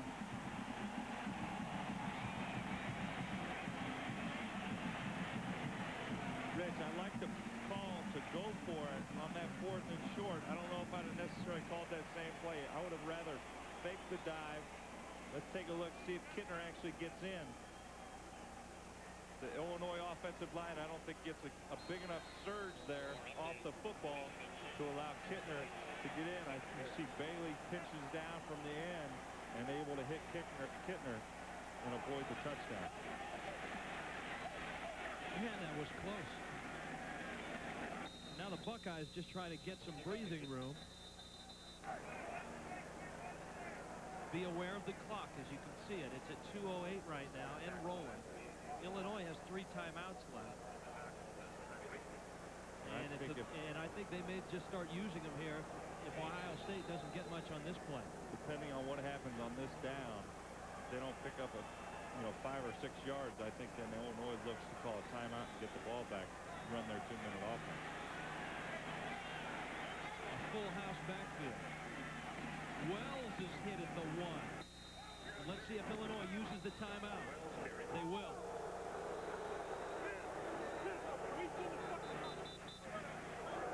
Tim Kish, the defensive coordinator. Ron Turner brought him over from Northwestern. Let's head to the studios quickly. Reese Davis. All right, Rich, coming up at halftime, Ron Dane 99 yards away from Ricky Williams' record. The coach is going to compare those two backs, might have more in common than you'd think on the surface. Michigan and Penn State battling it, and the Lions trying to get over that disappointment against Minnesota last week. And Virginia Tech and Miami. Hokies unhappy with the BCS. What will they do about it? See you at halftime. We look forward to that. We've got a ways to go before we get to halftime. Illinois with a 19-7 lead. Coming up today at 4 Eastern on ESPN2. MLS playoffs continue. The third and deciding game of the Eastern Conference Finals. Stern John coming off a hat trick in Game 2 leads the Columbus Crew into RFK Stadium to face DC United. For more, log on to ESPN.com. Part of the Go Network, go.com. Belisari's going to put it up. He's in trouble. To the sideline, short of the first down. Clock continues to roll. The Illini will burn another timeout.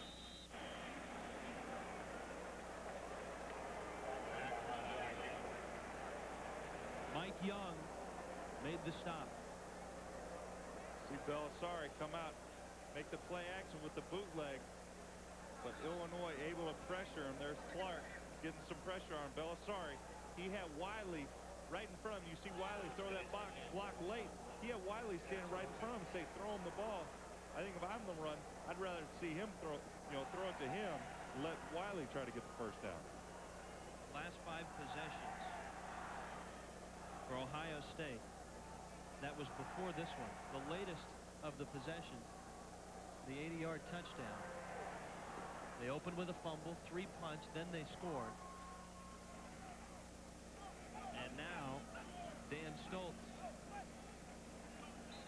He's going to need to get off a good kick.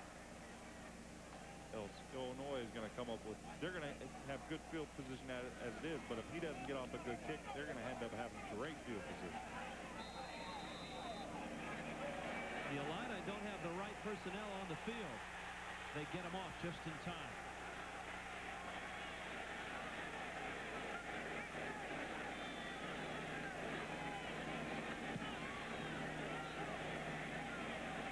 Wilson, fair catch, made at the 43-yard line. Flag goes down.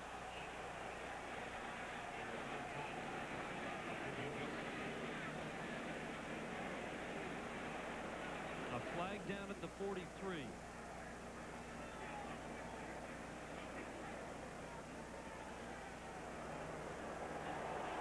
Interference on the catch. A 2-yard cushion. John Cooper looks puzzled. 2-yard belt on the kickers. 5-yard penalty from the spot of the foul. First down.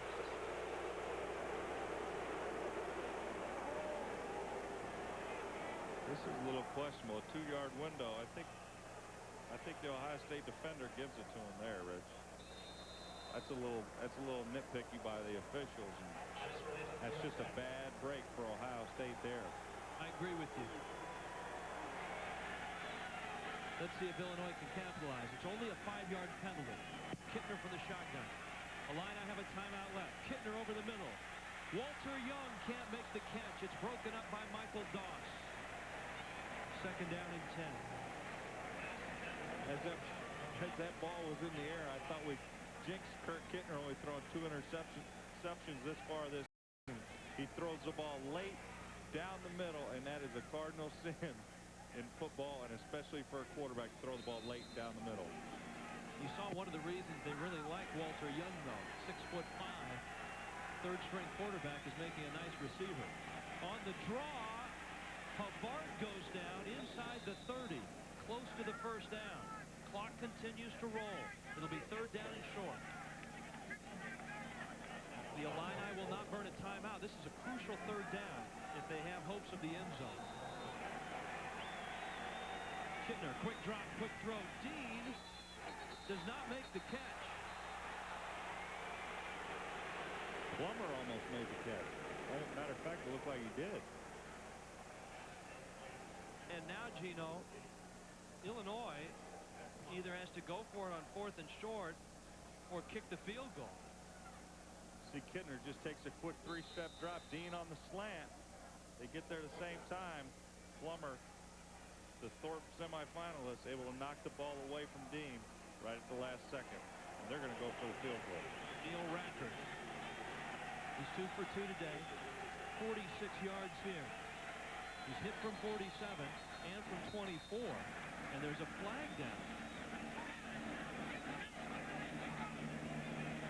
And if that's against Illinois, it's going to knock them out of field goal range. It's going to make it a 52-yard field goal. Prior to the snap. Dead ball. Ball start. Offense. 5-yard penalty. Rackers hit from 50 last week. But you're right, this is going to make it a 51-yarder. He's got a breeze behind his back, so he'll get a little help from the wind.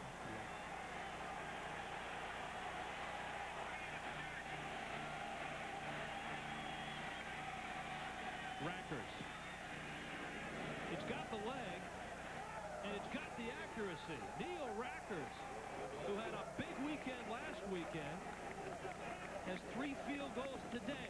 50 yards officially on that field goal. And a 22-7 Illinois lead.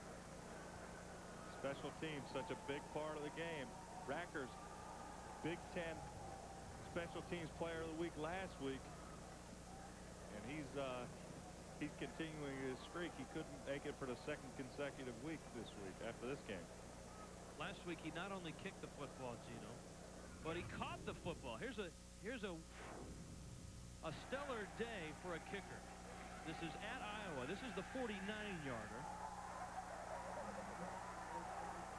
The 50-yarder. Now watch this. Steve Fitz, who threw for a completion today. This is Efren Herrera type stuff. Rackers into the end zone. You could tell he doesn't catch the ball that much because he's holding the ball right in the middle of it.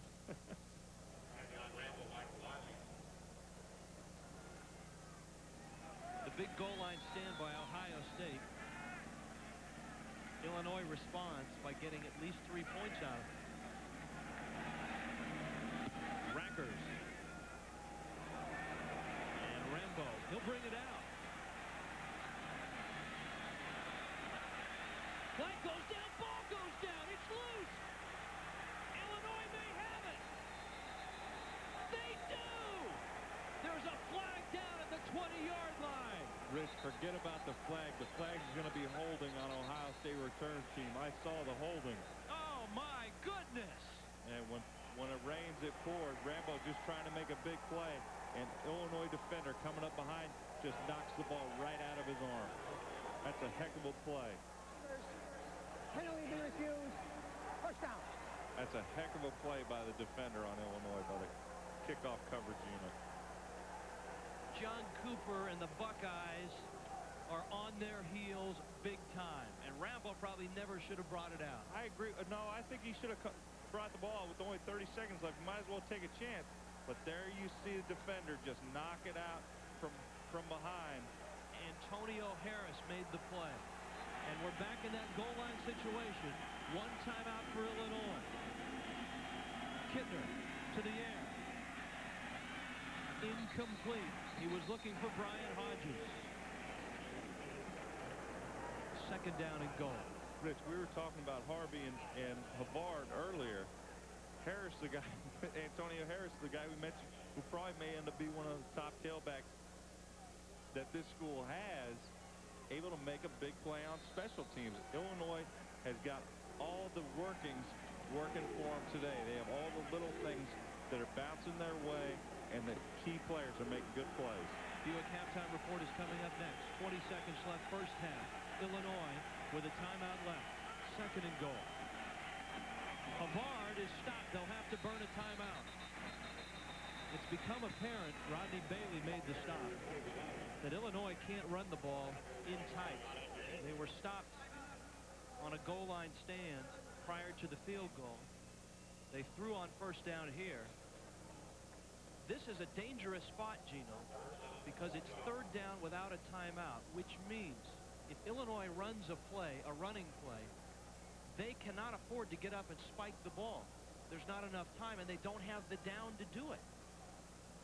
And I think what they're going to end up doing here is maybe getting a 3 wide receiver set, maybe even a 4 wide receiver set, and take a shot, throw the football for the corner of the end zone, maybe on a fade route, or maybe a little slant pass.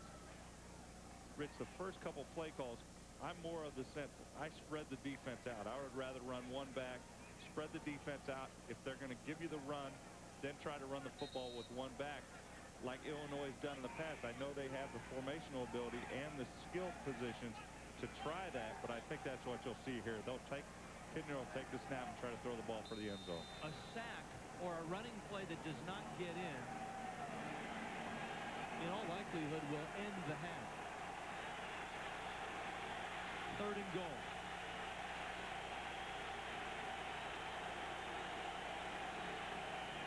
Kittner throwing.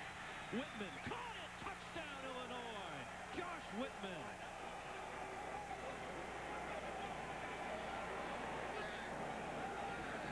And Ron Turner and the Fighting Illini with a stunning first half of football. What a heck of a job by Kittner. They run the play action fake. Kittner looking for his fullback. Whitman comes out of nowhere from the other side of the field on a crossing route, and Kittner able to pick him up and throw the touchdown. Rackers for the point. Many people want to know, are the Fighting Illini back? Well, if this first half is any indication, they're back in a big way. You see Kittner, like we said, they can't run the football, but they still fake it. There's the running back, but Whitman coming back out of the corner of the end zone on the crossing route. That's a nice throw. It's a nice throw for Kittner. You see the running back Cook right in front of him, but Kittner able to see his tight end dragging across the back of the end zone. The reaction from both sidelines.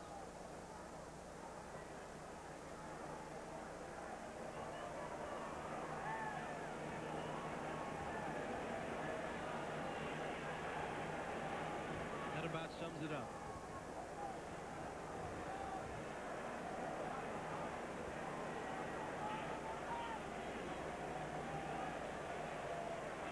The Buckeyes need to rally on something here. They need to make a big play on special teams, or their offense needs to pick up a big completion, because if not, they're in for a long second half. I don't think Rambo is going to bring this one out. Just a hunch.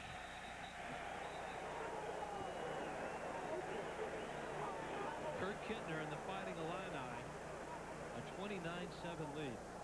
Down to the sidelines, Don McPherson. Donnie? Hey, Rich, the Illinois bench during those last 2 drives was extremely loose. Ron Turner was talking to the officials. He was very loose in the way he was talking to them. And Michael Dean even came by me and said these guys didn't come ready to play. He's talking about Ohio State. Hey, Donnie, I think Illinois really reflects the demeanor of their head coach, Ron Turner, who is not a real tense guy. He's really taught this team, I think, don't be afraid to succeed. Exactly right. And in that goal line stand, he came, as players were coming off the field, he was telling them, nice play. He liked the way they hung in there. Final final play of the half. Belisari's going to run for the sideline, and out of bounds he goes.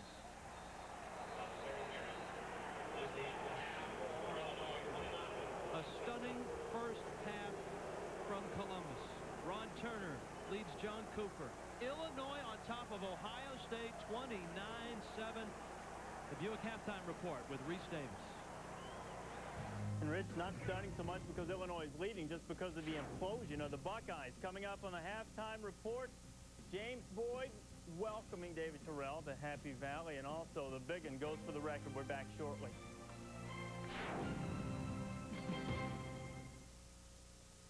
ESPN Sports Century, available at bookstores now.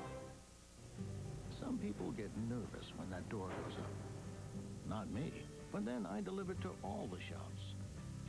Nervous people like crunchy food. Don't sell much nervous food here. Goodwrench Good Time Savings means great deals, like brake service front or rear for only $99.99 or less. It's a good time to see GM Goodwrench Service Plus. Good time savings? No wonder I don't sell any nervous food here.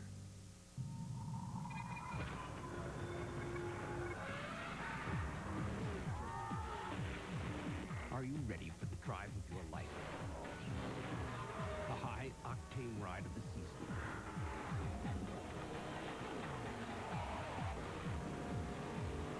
If you only drive one game this year, make it.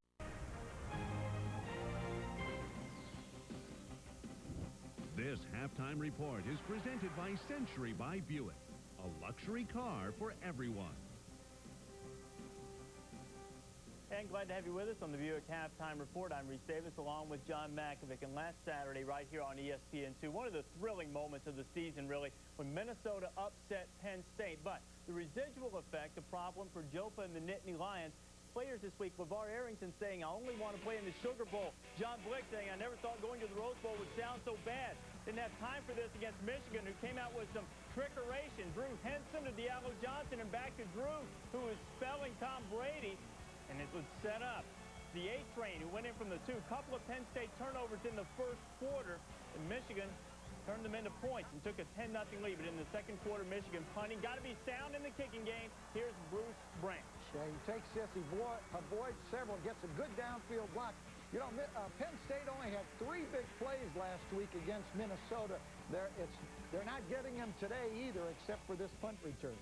10-7 is the score at the half in Happy Valley. Jerry Sandusky's last game at State College as far as home games going. The defensive coordinator retiring after this. They're trailing Michigan again. They lost 34-8, 27-0 to the Wolverines the last 2 years. Team that knocked off Penn State a week ago, Minnesota. Glenn Mason was worried about a hangover against Indiana. First quarter, 7-0. Hoosiers were on top, but here's Billy Cockrum. Throwing it up as he did a week ago. Doesn't need a tip. Ron Johnson's got it 39 yards out. That tied the game at 7. It's 10-7 Gophers now. Watch Antoine Randall on the option left. Ron Williams 2 yards out. That's his second TD run of the day. And Cam Cameron's crew making life tough for Minnesota. 17-17 the score right now. But the Gophers are knocking on the door and trying to take a lead as they go into the half at the Metrodome. Michigan State and Northwestern. Penn State finishes its season against Michigan State. And the Spartans have a 3-0 lead on a 32-yard field goal from Paul Edinger. And, of course, in the Big Ten, everybody waiting on the record to fall. The big one, Ron Dayne needs 99 yards to break Ricky Williams' all-time rushing record, which stands right now at 62-79. Man whose record he will break, Mr. Williams, recruited by my partner, John Makovic. And, John, these two guys, at first glance, you wouldn't think that they were very comparable, but they do a lot of things similarly, huh? Well, one thing they do is they run with the ball, and they run very well with it. As you can see here, Ricky Williams and Ron Dayne measure up very similarly in numbers of rushes, records, rushing yards. Ricky had a little advantage on average yards per carry because of his breakaway threat and, of course, the rushing TD. I think most people take for granted that Ron Dayne is going to get that record today, including the coach of the Iowa Hawkeyes, Kirk Ferentz. But you know what? Look for this Iowa team to get in there and make it as hard as they can and make it difficult for them. And as I said last week to Barry Alvarez, don't take anything for granted. You better come out and fire your best shots, make sure he gets it. Matt Bowen of Iowa said that trying to tackle Ron Dane was like trying to catch a couch as it tumbled down a flight of stairs out of control. By the way, 7-minute mark of the second quarter, that's when the record goes down. That's the call right here. Oh, man. 143. Okay, 143. We're in agreement. Iowa 109th in the country in rushing defense. Tennessee and Arkansas, the Vols moving up to number 2 in the Bowl Championship Series standings after their win over Notre Dame. But you remember the Hogs looking for revenge after what happened late in that game last year. Here's Jamal Lewis dancing in from the ones. The Vols took a 10-7 lead on the Hogs. But here come the Razorbacks. Clint Sterner had that devastating fumble a year ago, just like Nolan Richardson looking for Joe Dean Davenport. Whoop pigs to it. And the Hogs are on top 14-10, but Tennessee has T. Martin. Oh, what an athlete. What plays he makes, John. He's the big man. And, you know, all year long, T. Martin has been graded more harshly than anyone else because of what he did last year. He's off to a good game, a solid game, not necessarily an outstanding game. Anthony Lucas is a real key in this game for Arkansas because he's a big play receiver. You know, Tennessee, I mentioned number 2 in the BCS, and, you know, their strength of schedule should be helped a little by that, but Arkansas hasn't really beaten a good team this year. Watch how that shakes out. Florida and South Carolina. Got to get Jesse in the game. Jesse Palmer starting, hasn't played since the second game in place of Doug Johnson, picked off by Sheldon Brown, and he really looked rusty, John, early. That's the exact word I would use, rusty. We know that South Carolina's not going to move the ball very much, but Florida hasn't either. Here Palmer throwing one up right there in the back, and Travis Taylor can't hang on to it. Really, you can't blame Jesse for that when Gators had to settle for a field goal. But Palmer, you know, Spurrier just upset with the decisions Johnson was making. Palmer's really made some nice throws. None better than that one right there. A 28-yarder to Darrell Jackson. And South Carolina's on the board, and that's this reason to stop the press is nobody scores fewer points in the Gamecocks, but Florida on top 10-3 as they play the second quarter. Look at the rushing for Florida. Steve Spurrier knows we have to have a better balanced attack. They don't have it today. So Florida, of course, floundering a little bit, at least in the eyes of the BCS. They haven't moved up. We'll see how all of that plays out. And tonight on ESPN2, Auburn and Georgia, the oldest rivalry in the South. Ben Leard going back to his home state, hoping to upset the 16th-ranked Bulldogs in Kentucky and Vanderbilt. The winner is bowl eligible, and the loser not likely to get there because each team has to play Tennessee to finish up. Still to come here on the Buick Halftime Report. You know who's watching closely what Tennessee does? This man, Michael Vick in Virginia Tech. We're going to Blacksburg shortly.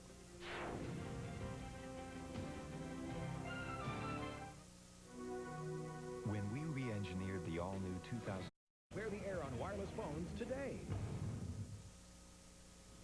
Welcome back to the Buick Halftime Report. We mentioned Minnesota on the doorstep, and here's the payoff, as we say in the biz. Billy Cockrum sneaking in there to put Minnesota on top of Indiana just before halftime, 24-17, and they now have, in fact, gone to the break. Cockrum's crew ranked 21st in the land, up by a touchdown, Antoine Randall L. and the fellas. Let's go off to the Big East. West Virginia and Boston College, first quarter. BC already bowl eligible. Tom O'Brien saying his team really needs another win or two. Here's Cedric Washington ripping off 32 yards. It would set up a Boston College touchdown against the Mountaineers, who just fell short against Virginia Tech a week ago. And it's all about quarterback sneaks in this segment. Tim Hasselbeck going in from the one, BC up by a touchdown at the break. West Virginia played Virginia Tech strong last week. Boston College is still in the head for Virginia Tech. They're going to have to get looking at them. Boston College is gaining and getting some confidence. And you know the BCS and the way it falls out with all of the bowl alignments and becoming bowl eligible, the Big East is aligned with Notre Dame too, so that could cost a team in the Big East a spot. And look at what's happening to Syracuse, 14-14 against Rutgers. The Orangemen 6-3 coming into this one and can ill afford a loss in this one, or really can't really afford to play this one too closely, but so far the Scarlet Knights are hanging in there. Well, tonight on ESPN, it's Virginia Tech against Miami, and of course the Hokies none too pleased about falling to number 3 in the latest BCS ranking. Corey Moore saying that Tennessee had its chance and blown it, but the biggest statement the Hokies can make comes on the field against a very good Miami team tonight, a team with the number 1 ranked schedule in the land according to many, and our College Game Day crew is in Blacksburg led by Chris Fowler. Guys? The Terror Dome tonight promises to be loud and raucous and very tough on Miami's team. The Hokies have had blowout wins. They've had narrow escapes. They've had it up to here. We'll talk about the BCS computer guys.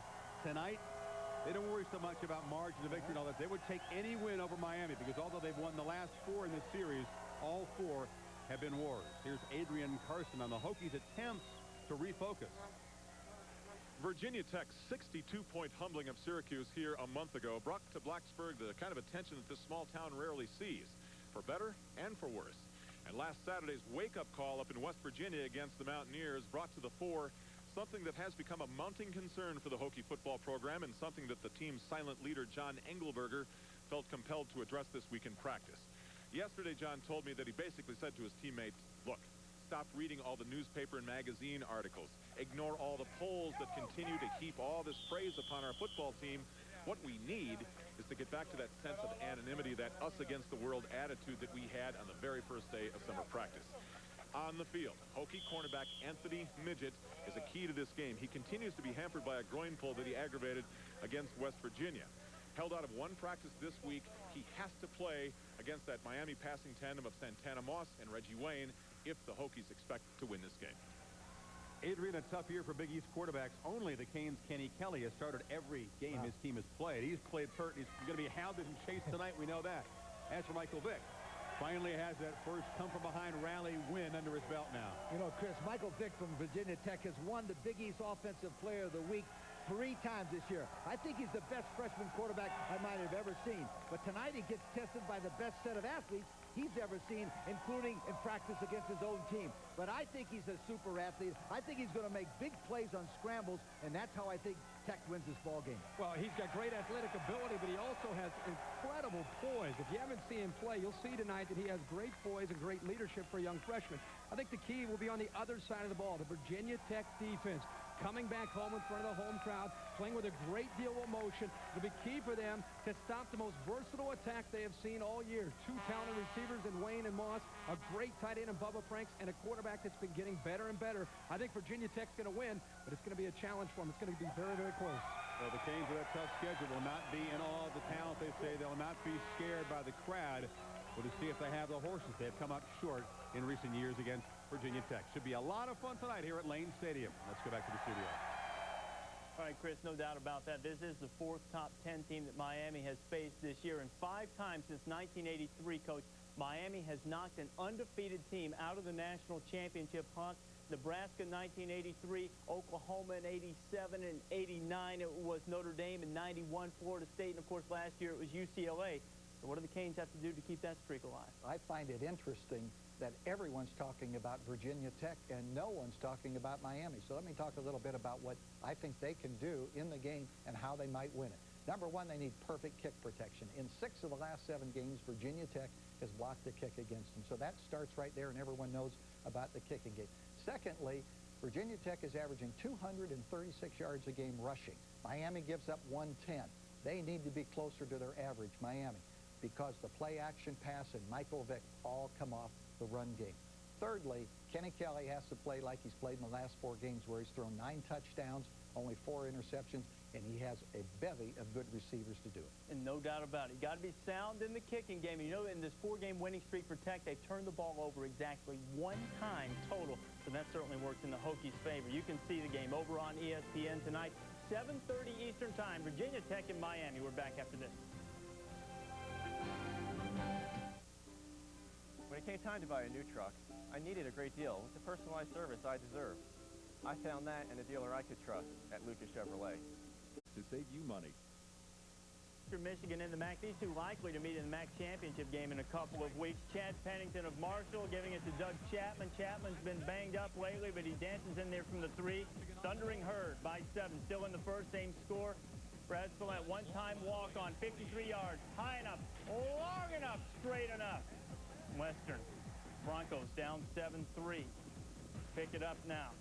Second quarter, same score. The blitz coming. Tim Lester handing it off to Robert Stanford. 4-yard touchdown run. Western took the lead 10-7, but here comes Doug Chapman. Doug Chapman scoring.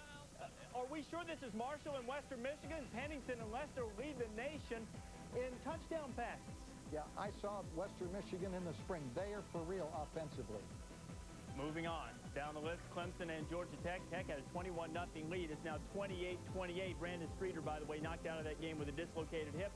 And Texas A&M, boy, these guys have really been spanked lately. They're up on Mizzou 7-0 as they play at the half in Columbia. We're back after this.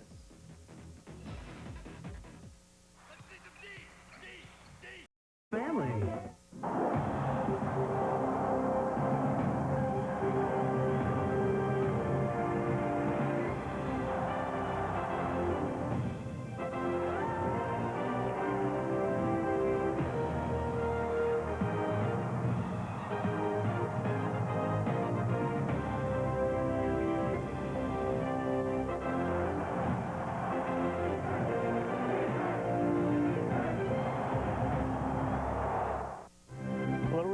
Bowl Championship Series Showdown Saturday, all shaken out on Residence Inn, College Game Night, midnight Eastern on ESPN. We're going to get you back to Columbus where the Illini trying to get bowl eligible and up huge on the Buckeyes.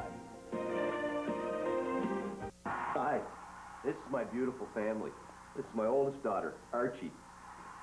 This is my other daughter, Woody. Oh, and this is Eddie. We're hoping for a boy. Oh, this is my wife, Joan. I love her anyway. For all you true Buckeye fans, Huntington introduces Buckeye Banking, featuring a check card, checkbook, and checks with special Ohio State sports scenes, only from Huntington. You know, I enjoy watching WBNS 10 TV, and as a Time Warner customer myself, I'd be disappointed if we couldn't carry it. To carry 10 TV, we need their permission. Now 10 TV is threatening to take it away from you unless we add Ohio News Network. We've offered a number of compromises, but all of our offers have been refused. We are doing everything we can to offer 10 TV to you, our valued customer. We appreciate your business and ask for your support. There's 2 teams going out on the field today, and only one will come back a winner. We're 17 holes. Here's the putt. Go out there and do your best. Yes! And this is Cinderella story. Sports can teach her how to dream. I love you guys. You can help her dream big. Oh, yeah! They're killing me. 29-7. Illinois on top of Ohio State in the horseshoe. Rich Waltz, Gino Torretta, Don McPherson.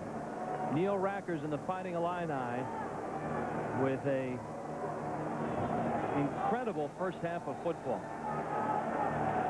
Michael Wiley and the Buckeyes right now are reeling. Rambo is going to bring it out. And Rambo out to the 20-yard line. And that's where he comes to rest. All right, Gino. I mean, it's a stunning development right now. Ohio State down and playing as poorly as they are. How does John Cooper get this team back in it? I don't know. With so much on the line for both of these ball clubs, Illinois has answered the bell and come out, hey, we're playing hard, and we're going to sock it to you. Ohio State playing at home, they've got to rally on something. And, you know, Illinois has to do something they really haven't had to do a whole lot of lately, and that's play with the lead. Belisari. His pass is caught by Wiley, who's immediately swallowed up at the 25-yard line. Now playing with a 22-point lead, maybe a little bit easier than playing with a slimmer margin than that. But it's all part of the learning process for Ron Turner and the Fighting Illini. And I'm sure Coach Turner at halftime told him, wipe the slate clean, it's 0-0. We have to go out and play another dominant half of football like we just did.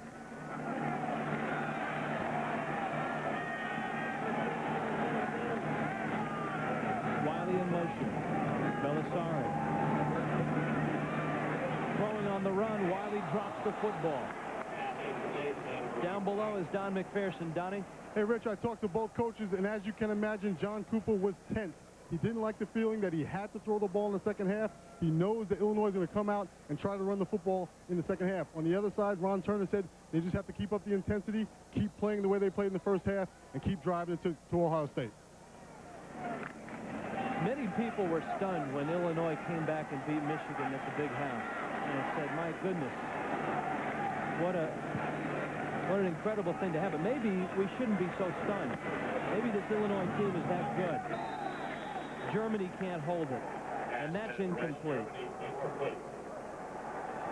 Rich, one thing Ohio State, I don't think they need to throw the football on every down. I think if they can sustain a couple drives, I mean, really, there are only 3 scores out of this, 3 touchdowns out of this football game. I think they have to just have a couple consistent drives. They have a half of football left. There's a lot of time left in this football. If they think they have to throw the ball every single down, it's going to make this game even longer for them.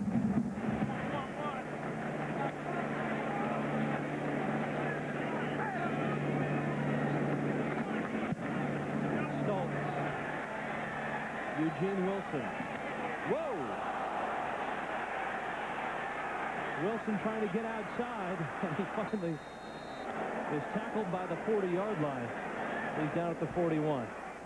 Back in the first half, Illinois came out with a real quick start. Kurt Kittner finding Brandon Lloyd, who made a tremendous catch, beating Ahmed Plummer for the touchdown. Moments before halftime, Kenyon Rambo brought it out of the end zone. Antonio Harris forced the fumble, and Kurt Kittner found Josh Whitman on 3rd down for the final score of that first half. And that's how we arrived at 29-7. Steve Havard over the right side to the 48-yard line. Jason Ott made the stop. Any numbers jump out at you, Gino? Well, one, I think the turnover is the key. Anytime you can win a turnover battle, you're going to win the football game. And Illinois is doing it. But look at that. Ohio State only 9 first downs in the first half. 140 total yards. They're losing the time of possession battle. They have not a good 3rd down conversion. Not a good half of football for Ohio State offensively. Illinois is on pace to rack up over 500 yards of total offense. And Havard has a first down for the Illini to the 46-yard line. Nate Clements made the stop. And it's all a matter of Illinois can mix up the play call. They can run and they can pass when they want, because Kurt Kittner has been able to complete passes, where on the other side, Belisari has struggled. He's had some drop passes when he's put the ball on the money. It's a tough half for the Ohio State Buckeyes.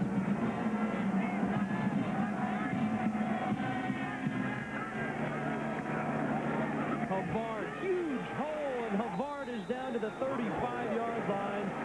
Clemens made the stop.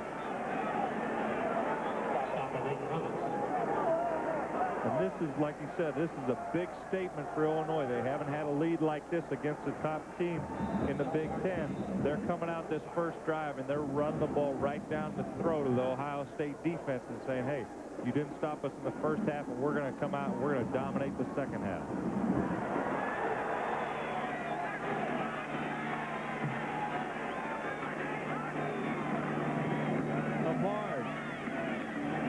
Down to the 31-yard line.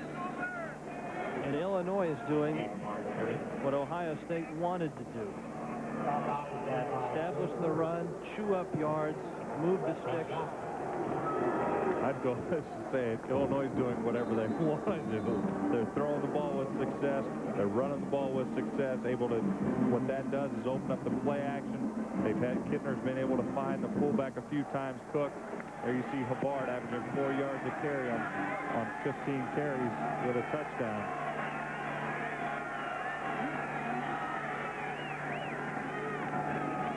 To the air. Going deep for Lloyd. This time Plummer breaks it up. He's one of the better cover men in the country, Ahmed Plummer. And that was a pass that probably should have been intercepted by Kittner, but Lloyd, the wide receiver, does a great job, and he turns into defender when the ball's up there this high, and Plummer can make a play on it, turns the receiver into the defensive back. You see Plummer's got inside leverage, but Lloyd able to knock it out at the last second. There you see right in his hands, but Lloyd able to just rip him down and contact it with the ground, knock the ball out from Plummer.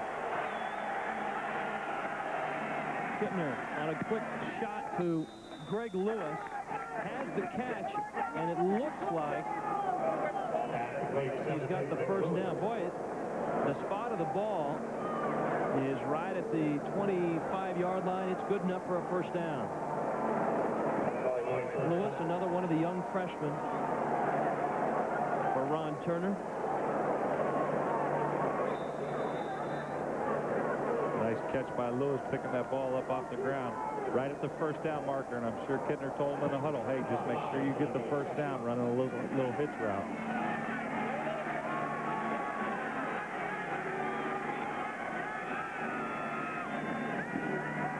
Kittner, there's the pass to the fullback, Cook.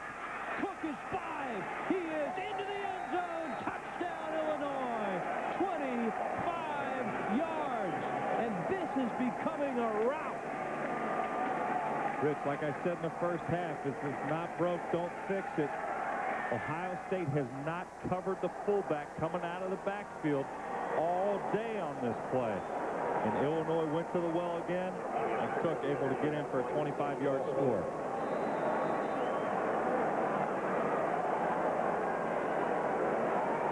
Gino, you were right on the money on that play in the first half. You said that Illinois would run that until it stopped. They haven't stopped it yet. You're probably going to see it a lot more.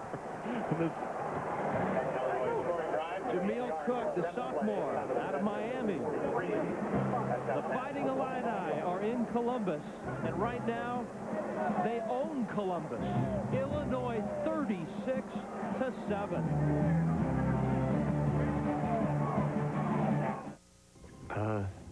So, sir, I think that I could be a real asset to your company.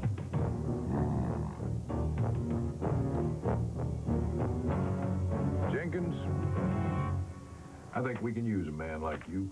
Thank you. Oh, thank you. For about the price of an ordinary hotel, Residence Inn offers you a living room, too, just in case you need one. Residence Inn by Marriott. Room to relax, room to work, room to breathe. I like to think of myself as an innovator who started a company, Dell Computer, around an idea that everybody should be doing business directly with one another, one-to-one, with no barriers. To me, that's the power of the Internet. We'd like to show you how to empower your business in ways you've never imagined. I'm Michael Dell, and it's our reason for being. Be direct. Dell. Dell servers use Intel Pentium 3 processors.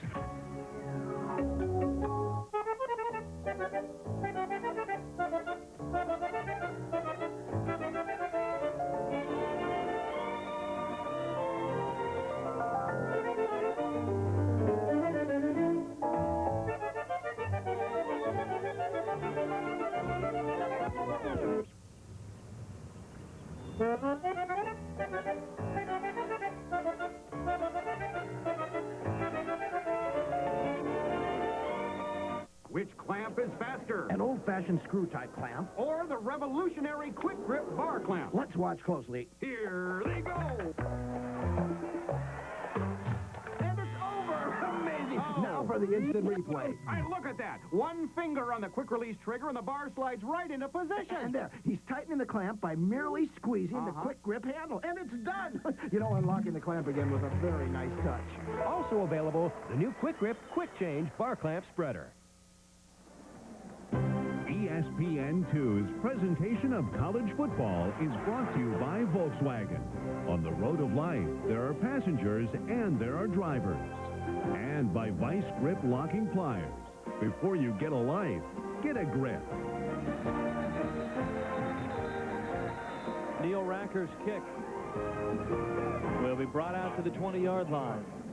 The Horseshoe in Columbus is one of the most intimidating venues in college football. But it has not bothered Illinois one bit today. 36-7, they lead Ohio State. And now the Buckeyes are down by 29. Kurt Kittner continues to enjoy a great season. Belisari stepping up, throwing. That is intercepted, I think. No, incomplete. Boy, what an effort by Eric Gunther. A one-handed grab, and he trapped it when he came to earth.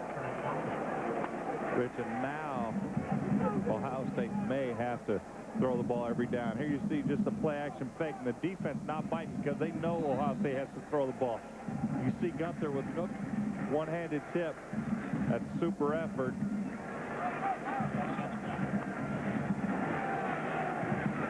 Everybody is making plays for Illinois today.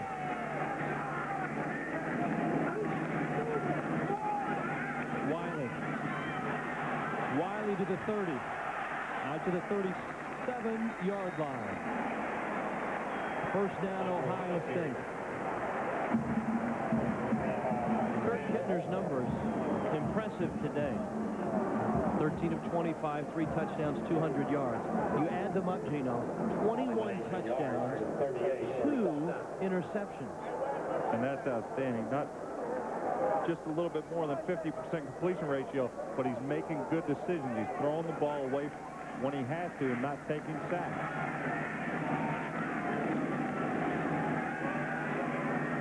Belisari swings it back to Wiley.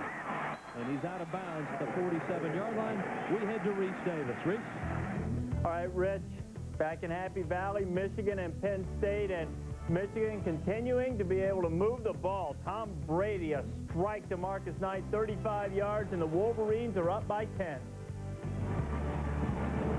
The Wolverines will be waiting for the Buckeyes next week. And right now, Ohio State on the ropes. Wiley's over 100 now. It's kicked. It's loose. Belisari goes down. Flags go down. There may have been a face mask.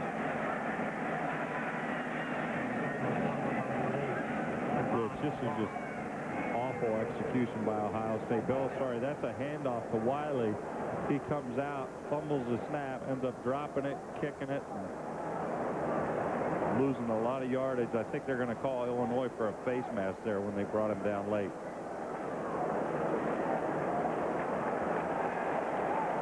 This still will be a loss of yardage because it's a point of foul mark-off, I believe. See Belisari take the snap. It's just a lead to the right-hand side. And he looks like he kicks the ball out of his hand. Then he kicks it another time. These are situations that Ohio State cannot afford to do.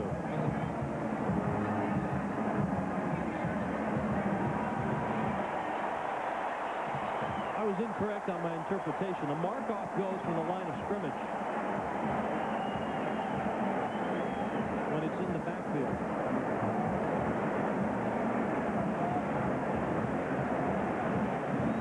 It's a break for John Cooper on a day where literally nothing has gone Ohio State's way.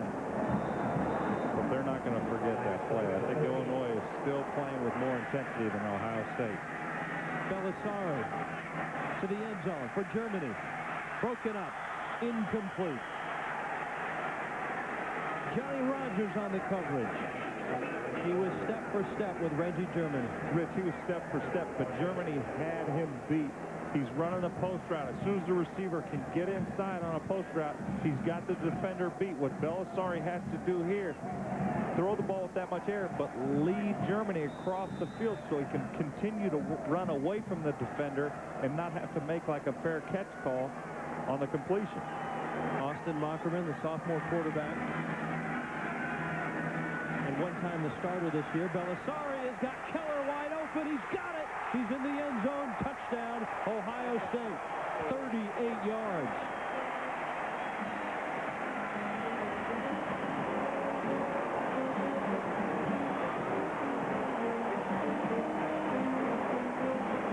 Matt Keller, the senior co-captain, Ohio State has missed this guy all season with a high ankle sprain. Finally, he's back. Let's see if they can rally on that touchdown catch by him and try to build the momentum back to the Buckeyes. Dan Stoltz for the extra point.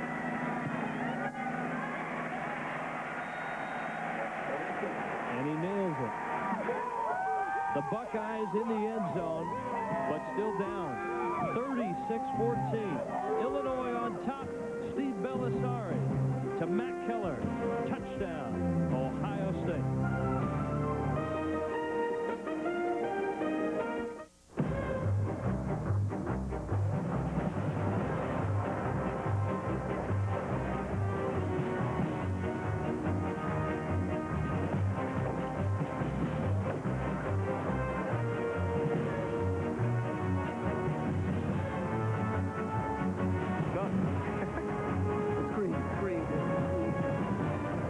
The totally redesigned Volkswagen Golf. It's smarter looking, at least. What's going on? Hey. Wow, this is nice. But I thought Stacy said if you bought new tools, she gets a new dining room set. Yeah, she did. So where are the table and chairs? You're standing on them. Fine woodworking tools from Rigid. A name proven by pros since 1923.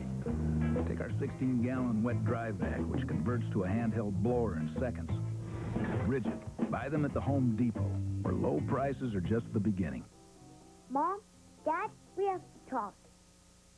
I know new technology scares you, but DVDs are so easy.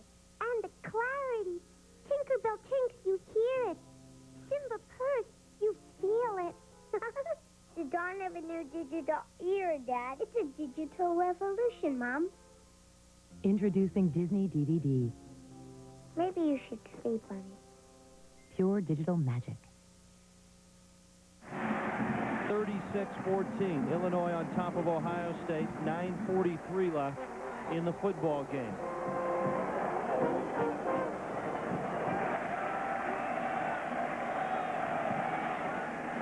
Dan Stoltz's kick is a short one. Taken by Jameel Cook. And Jameel Cook is out to the 37-yard line. Steve Belisari scrambling, buying time, and finding Keller. Play action fake. This is really one of the main formations. They throw the football. It steps up into the pocket. The defense comes forward because they know the threat. Keller just sneaks behind the whole defense. And Cooper saying, finally, we got something positive. Now let's build on that. Defense has got to come out and make a stand here.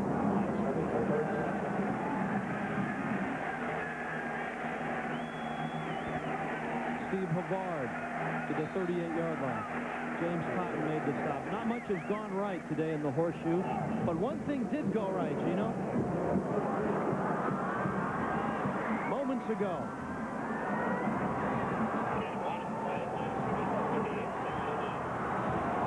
That was a full formation.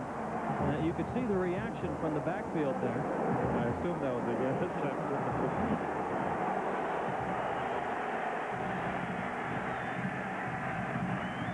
Kittner caught by Lloyd, and he's dropped at the 43. Third down and 4. Ahmed Plummer made the stop.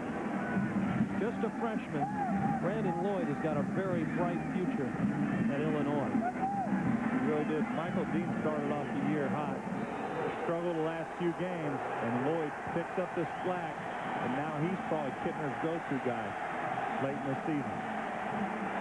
Third down and 4.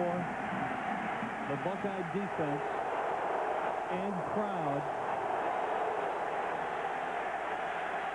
trying to get some momentum. Kittner, not a good throw, and it's incomplete. And Illinois will punt.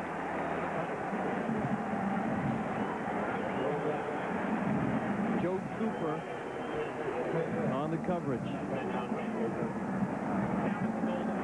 John Cooper on the sideline.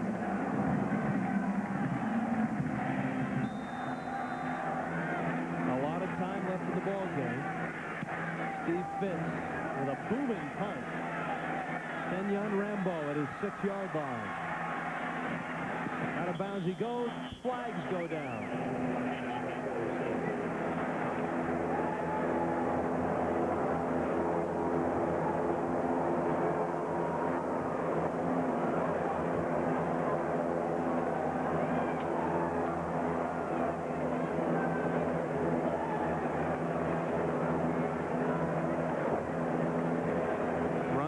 Trying to sneak a listen.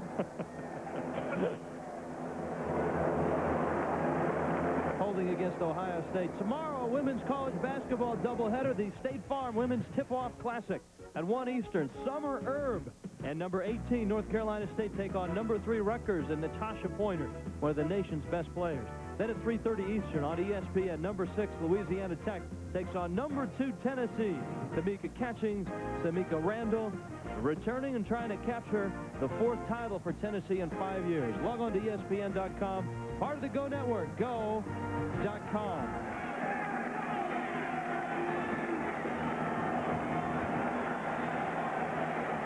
Buckeyes in a big hole at their own 9.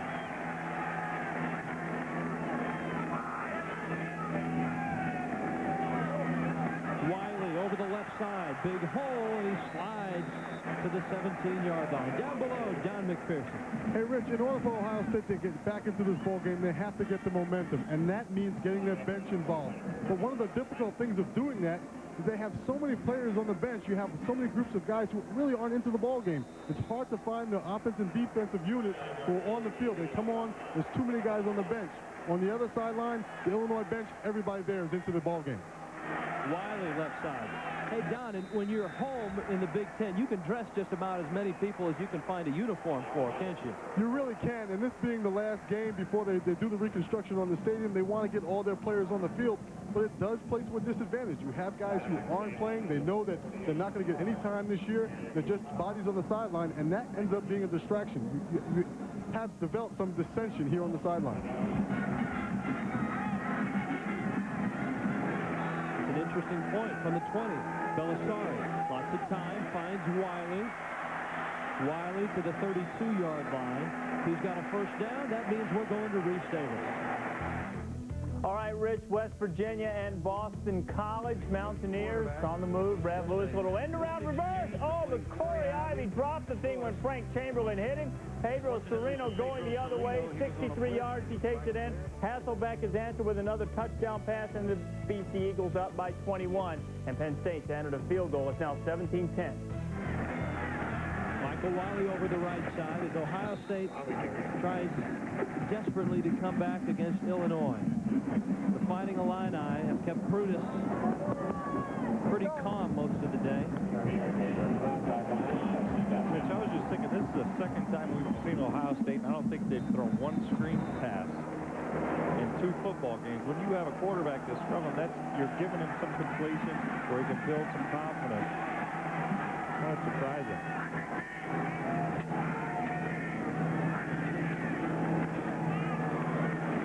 Jonathan Wells to the right side. John Cooper said something interesting yesterday in our meetings, Gino. He said, in terms of baseball, we need base runners. We don't have big home run hitters. We're depending too much on Steve Belisari to make plays. We need to help him out in other areas. Well, when Belisari, he's only completed 46% of his passes, but the 2 wideouts are averaging over 20 yards a catch. He'd rather have Belisari complete 50 to 60% of his passes, and his wide receivers only average about 10 yards a catch. 3rd down short. Flag down. Wells spins away, has the yardage for the first down, but the flag sits back at the 40-yard line.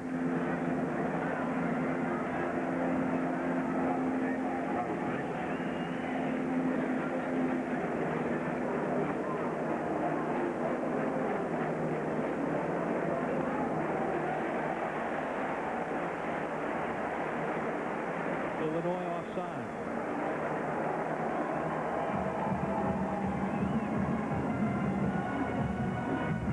The last touchdown. Defense lined up in the neutral zone. 5-yard penalty for the previous spot.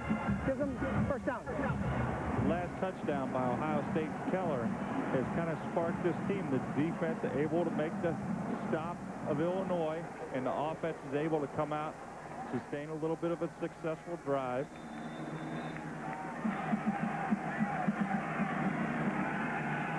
Belisari to the sidelines, picked off.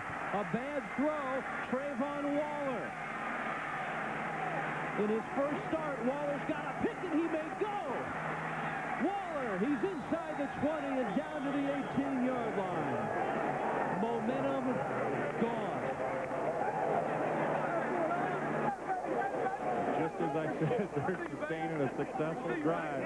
Belisari just makes a poor decision. They have a flat route. You see him make the play action fake. There's a flat route by the tight end and a post corner behind him. The defender plays in between. He should have dumped the ball off to the tight end. And Waller able to just sink back and make an interception, return the ball 39 yards.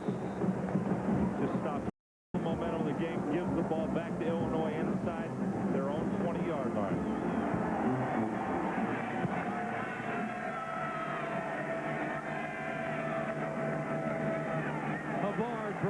inside the 15, down to the 12-yard line.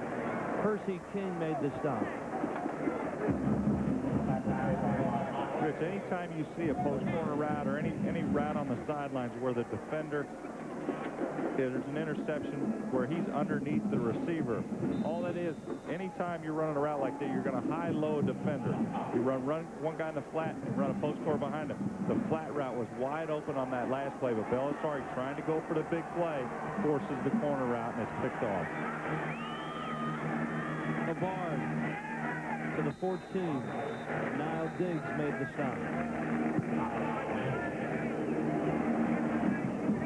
A win today, and Illinois goes to 6-4. They would go to 3-4 in the Big Ten. You know the amazing thing about that, Gino? All three of those Big Ten wins would be road wins at Michigan, at Iowa. And if Ron Turner can hold this one at Ohio State, that's pretty impressive stuff. Very, very impressive. And they should have beat Indiana, but Indiana ended up coming back and winning in overtime. And that was on the road, you're right. There's that same pass. That's Gino's call to the 6-yard line. Jameel Cook. What is that, 5 times now they've run that? At least the success rate, they just keep running that same play over and over again. You see a play-action fake. Cook comes in motion, and the success of the running game forces the linebackers to honor that fake, and Cook is able to get a step on him, get outside him. Kittner just, that's a simple throw. It's a 2-yard pass, and Cook's able to get upfield and pick up the first down.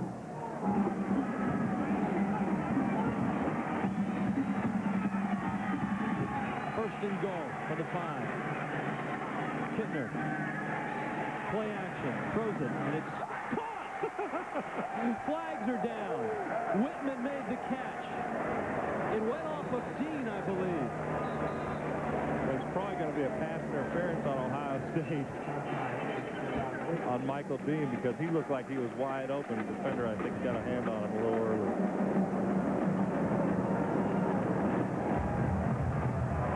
Pass interference on the defense. Penalty decline. Touchdown. Kurt Kittner and the Fighting Illini are having their day in the sun. And Kurt Kittner, with that touchdown pass, has just tied Jeff George with the most with 22 touchdown passes in the season. That's the most of any Illinois quarterback over a season. And there have been some great ones in Illinois history.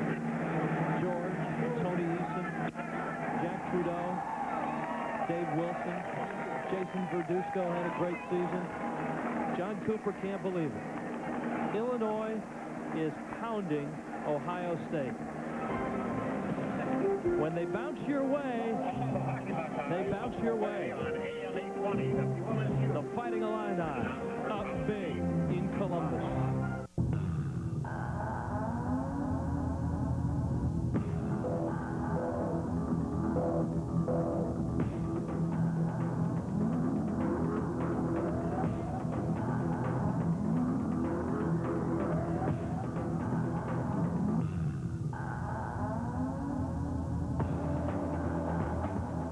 Byers Imports and Volkswagen. Come see us both today on Hamilton Road by the airport. NASCAR fans, FSG Energy Services is putting you on the fast track to savings this winter. Call FSG now and mention fast track to savings. You'll be entered to win 2 tickets to a NASCAR Busch Series race with free airfare, hotel, $400 spending money, and a $1,000 certificate to an auto racing school. The first 500 new customers to switch to FSG will also receive this exclusive TNN Motorsports hat. FSG Energy Services and you are on the fast track to natural gas savings. I think I live a pampered life, but I work hard to keep up my business. You got it. For example, I always manage to wake up first thing in the morning and catch that 11 a.m. Sports Center.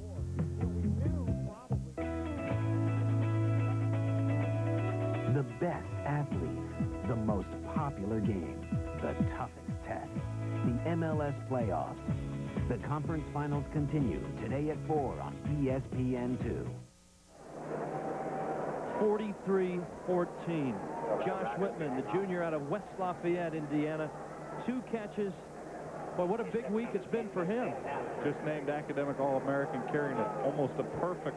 He's got a 3.97 in Illinois Business School.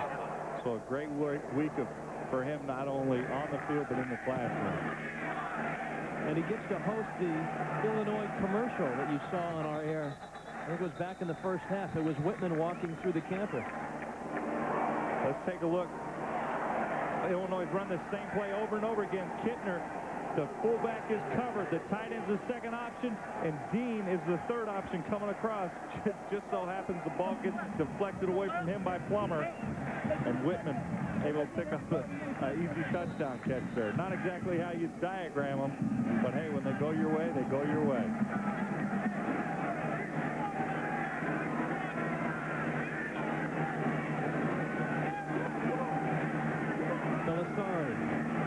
Incomplete. Second down and 10.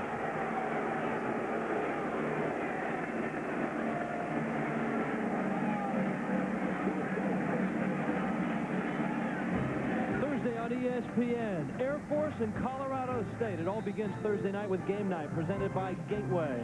The Colorado State Rams, Dallas Davis. Remember, last time we saw him on Thursday, he had 2 punt returns for a touchdown against Utah.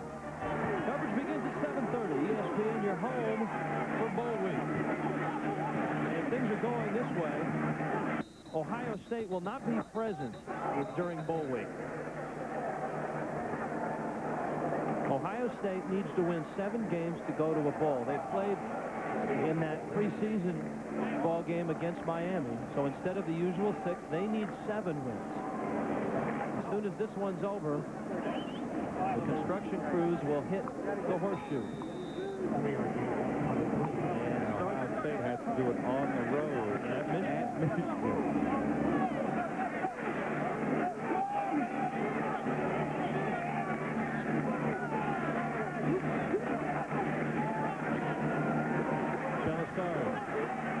A whopper. It is deflected, almost intercepted. A flag is down in the secondary, back at the 41. Which I think what we're going to see here is a holding call by the Illinois linebacker, because anytime a linebacker gets beat going up the field, he probably grabbed the jersey of the tight end, tried to pull him closer, and he pulled himself, gave himself a little boost to undercut him.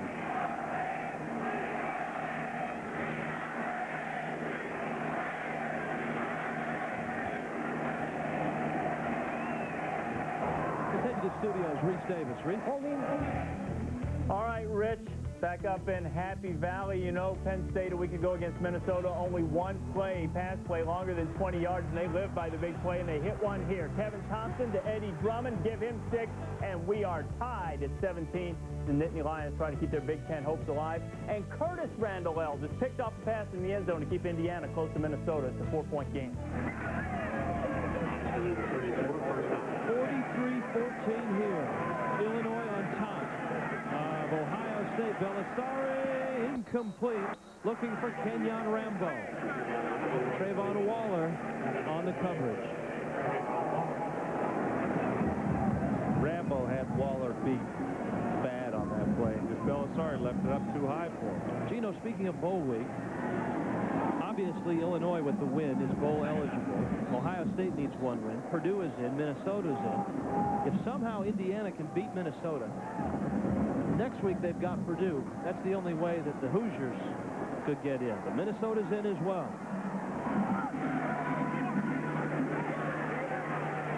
Belisari. Out of bounds he goes. John Cooper told us yesterday he did not want to have to go to Michigan needing a win to get to a bowl game.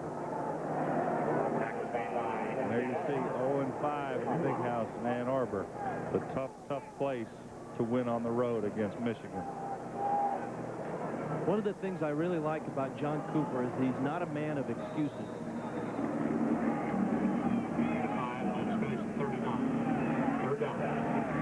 He's a pretty honest guy.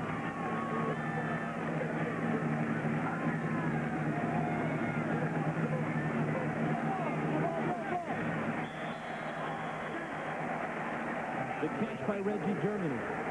Cooper told us yesterday that, guys, we're not that good, but people better get their licks in right now while they can, because we are going to be good next year. We have a group of gentlemen that were redshirting. We are young. We will be back, and we'll be good. Well, they've lost a lot of players to attrition to the NFL, leaving early. I think they had some academic problems. Guys becoming ineligible. That's where they've struggled. The leaders on the key positions aren't there for them this year. Keller makes the catch, and he squirts inside the 35 to the 34-yard line. Ohio State's still searching for that core group of guys that are going to be leaders. Maybe one or two guys on offense, one or two guys on defense. There you see one of them, Keller, who's been hurt most of the season. And Cooper, I think, put some of the blame for this season on himself when he talked about not giving Belisari the reps last year when Joe Germain was having such a tremendous season. I think he really regrets that. I think he's definitely regretting it this season. Straight ahead is Wiley to the 28-yard line. But he was, I don't think, just getting the reps in the games. Belisari wasn't getting the reps in practice. Belisari was a backup wide receiver, a special teams player, so he wasn't even getting the practice looks, you know, every week against the other team's offense or the other team's defense. So I think that's what's hurt him more. You're not going to get a lot of playing time as a backup quarterback anyway, but at least you can get the reps in practice.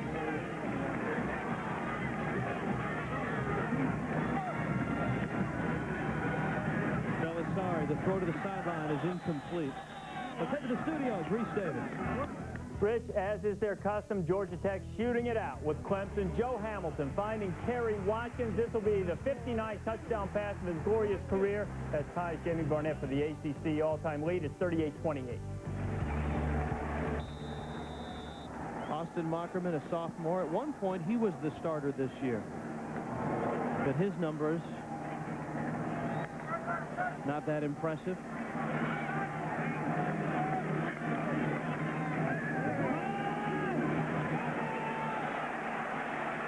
Belisari scrambling.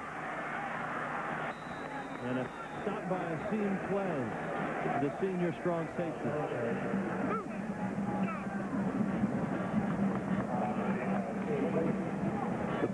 The bad situation for Ohio State right here is being down as much as they are. They're not a team that can go out and throw the ball 40 to 50 times a football game and beat you. They have to have a balanced attack. They have the skill at running back and the wide receiver, but they just haven't been getting the production out of the quarterback and the offensive line. It just hasn't been a good team effort for them this season.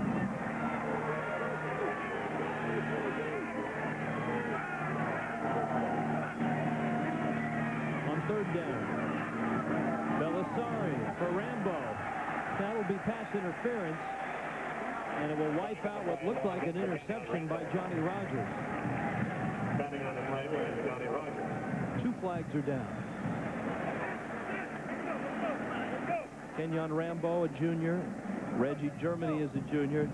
A lot of talent coming back for Ohio State. And as I told you, John Cooper is very, very excited about his redshirt class and feels they'll have an immediate impact next year.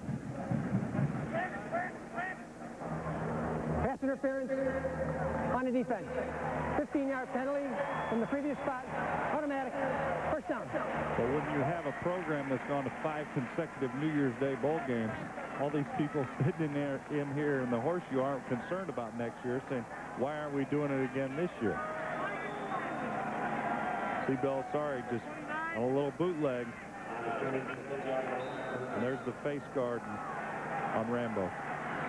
And as you saw from that end zone shot, Rogers never came down with the ball. Wiley, I think he was looking to throw the ball.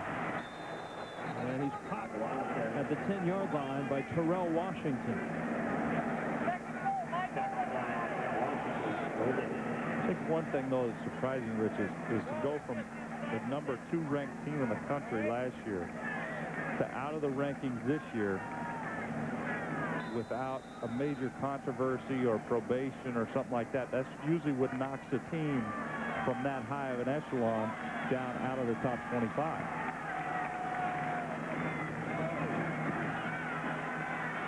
Wells outside and out of bounds. Losing players to the NFL is nothing new to Cooper. It seems every year he has 2 or 3 first-round picks, and he'll lose a junior, a guy that'll come out early. But he said in the past, the guys have been able to step up, and we haven't missed a beat. But for some reason this year, there hasn't been the senior leadership or even the junior leadership, guys that have been in the program 3 or 4 years. I think more so than the players leaving to the NFL were the academic problems that a few of the players had, not able to qualify to play this season, has hurt even more than the players leaving to the NFL. Belisari and Rambo can't hold it. It's incomplete. Well, they lost their left guard, Rob Murphy, to academics. He was a potential All-American. They lost a middle linebacker that they thought they would have, Chris Kirk, to academics. Andy Katzenmoyer, of course, left early, and then they had the boatload of guys that went in the NFL draft or signed as free agents. But you're right, it's a huge step off the curve. 4th down, goal. 8 seconds left, 3rd quarter. Belisari, boom! Down he goes. Seth Tesdell dropped him at the 14-yard line.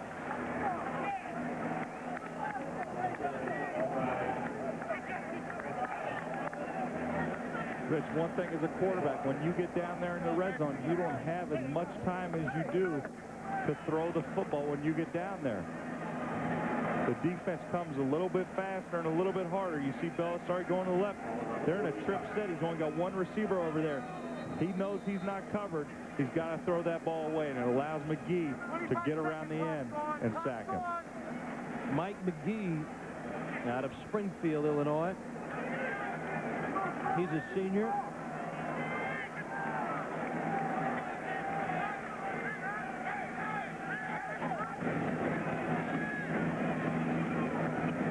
The Illini will keep it on the ground. 3 quarters are in the books. On what has been for Ohio State a frustrating day. For Illinois, a glorious one. The Illini on top, big time. Sunday NFL Countdown at 11 a.m. on ESPN. Exciting episode of...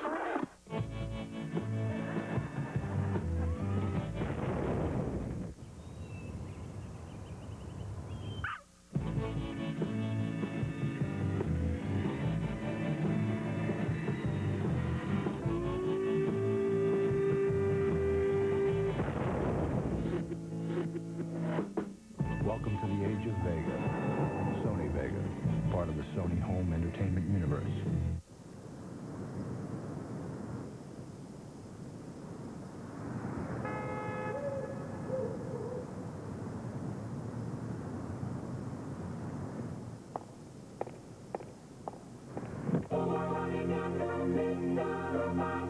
An 8-speaker stereo, just one of over 40 features now standard on the new Golf. Thank you very much to Mr. Robot for helping me to get when I needed to. Thank you. Welcome to onsale.com. Going sideways. Folks, this is the Cybervader. It guides you through the computer store inside your computer. 11th floor, where the biggest computer brands are always on sale. Virtually speaking. Going diagonal, auctions hard-to-find items, and the Love Lounge? Oops. Someone's mouse is wandering. Remember, at onsale.com, we're computer-focused. BarnesandNoble.com delivers books and music right to you. But we're always looking for a way to bring people more. You ordered this book yesterday? Yeah. I'm going to cook every one of these recipes for you. Bam! Right now. Give me the book. You know how to bam? Bam! Come on, chop, chop. Ah, that's a... Bam! Bam. Bam! That's some bananas. Bam! Bam! And we're going to add some onions. Bam! Bam! Bam! Bam! Woo! Bam! Bam! Bam! Bam! BarnesandNoble.com. We bring writers home. If you don't get AC Delco brand name parts, you'd better get a good brand name shoe. AC Delco. If you're not asking for it, you're asking for it. No matter what kind of car or truck that comes into my shop, there's one brand of automotive parts I can depend on. AC Delco. If you're not asking for it, you're asking for it. Austin Mockerman loosening up in the bullpen. But it's a 29-run lead right now.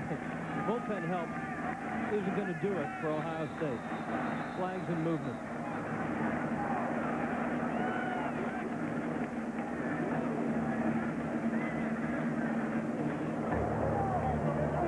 Prior to the snap, dead ball, offside, defense, 5-yard penalty. For those of you surfing the channels and seeing that score, it is for real. Our Olive Garden storyline. Illinois defense has forced a pair of turnovers. Kurt Kittner has been splendid. Ohio State's Michael Wiley is having a pretty good day, but it is the University of Illinois right now putting a beating on Ohio State. The last 4 times these two schools had played, Ohio State had won all 4 contests and outscored Illinois 171-9. And it's 43-14 Illinois. Before the end of the 4th quarter, they may even that score. Illinois had some success in this stadium, but not in Ron Turner's tenure. This is his 2nd trip into the Horseshoe. Rocky Harvey straight ahead, and Harvey is across the 25 to the 26.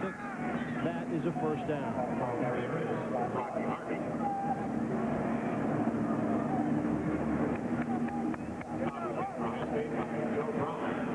And some long faces in Columbus.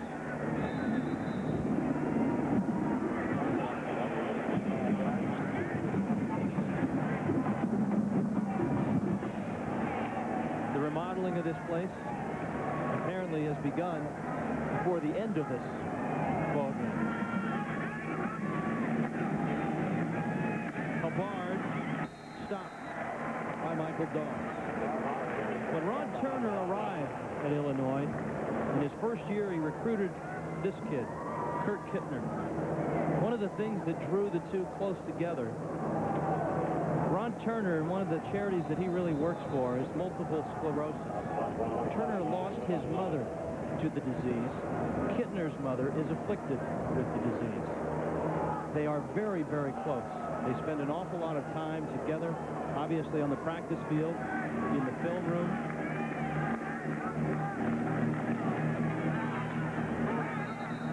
And it shows by the performance of Kittner.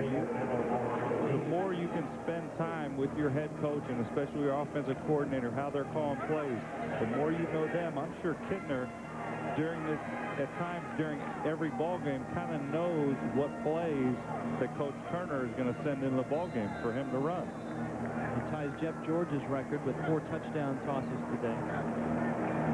Turner is a guy that many people felt for a long time would make a great head coach. Was an assistant at the college level and then in the NFL. Rocky Harvey. And even though I think he, as you pointed out, he probably had the most ambitious of the rebuilding jobs, he took over a program that probably had the most storied tradition, the success of Illinois in the 80s and the 70s and back with Buckeyes and Grange. And boy, the first year he came out and went 0-11. And it was a painful rebuilding process. But man, if these two come on. Well, the stat that I liked was just before this game, they'd scored 250 points this season. That was more than they had scored in all of 97 and 98 combined. So they've done it offensively, and they've had a good enough defense to win some ball games. Fair catch made at at the 33-yard line. 40 yards on the kick. Illinois on top of Ohio State, 43-14.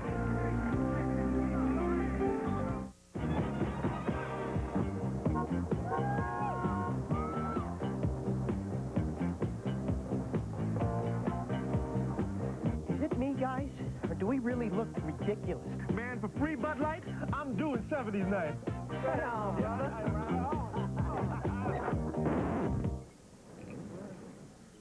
Shut the door! You're letting in a draft! For the great taste that won't fill you up and never let you down, make it a Bud Light.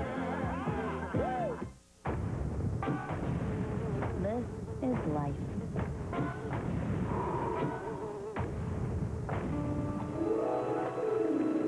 This is getting every mile you can out of life.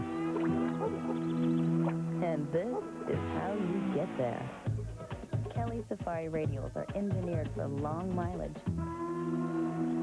Of course, that's no guarantee you'll live harder or go farther.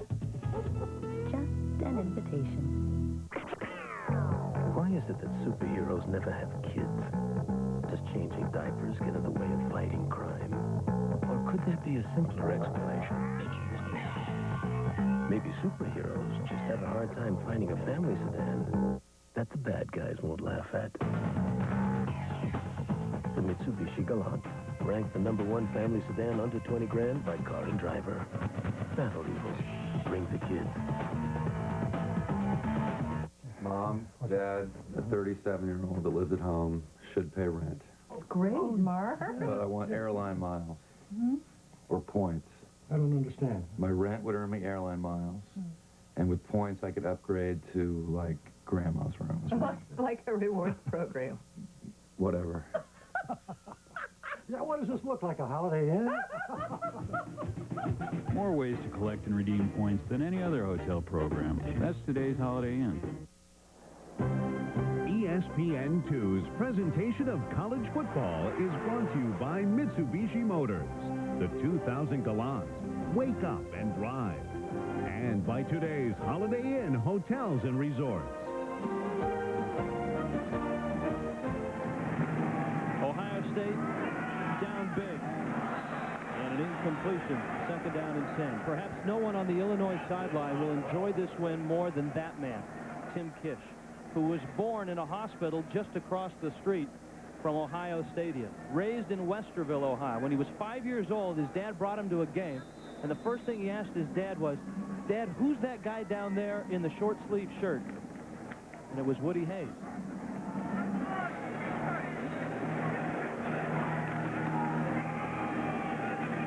This is Wells. And Wells to the 40. And Wells is down to the 15-yard line. 51 yards. Jonathan Wells, the sophomore out of River Ridge, Louisiana. And Tim Kish has got to go right back to work. See, Wells just takes the handoff, just a little draw fake. Able to make a couple moves, get some good blocks. And Rogers able to save the touchdown. So it's 1st and 10. Keller on a draw. And Keller is down to the 6-yard line. We go to Reese Davis. Reese? All right, Rich, speaking of big runs, Tennessee hadn't had any against Arkansas from its tailbacks, but entered Travis Henry, 28 yards out. That doubled his output for the day in the Vols, up on Arkansas, 24-14. And look at this, Spurrier's Gators, even with Jesse Palmer struggling mightily against Carolina, 10-3 in the 3rd. That is that's not Brutus. Wiley is into the end zone, touchdown. Ohio State. So Wiley is in. And Ohio State can cut the lead down to 22 with the extra point. And Rich, on that drive, that's the Ohio State teams and offense you're used to seeing. Wells rips off over a 50-yard plus run, and then Wiley able to finish it up with the touchdown run.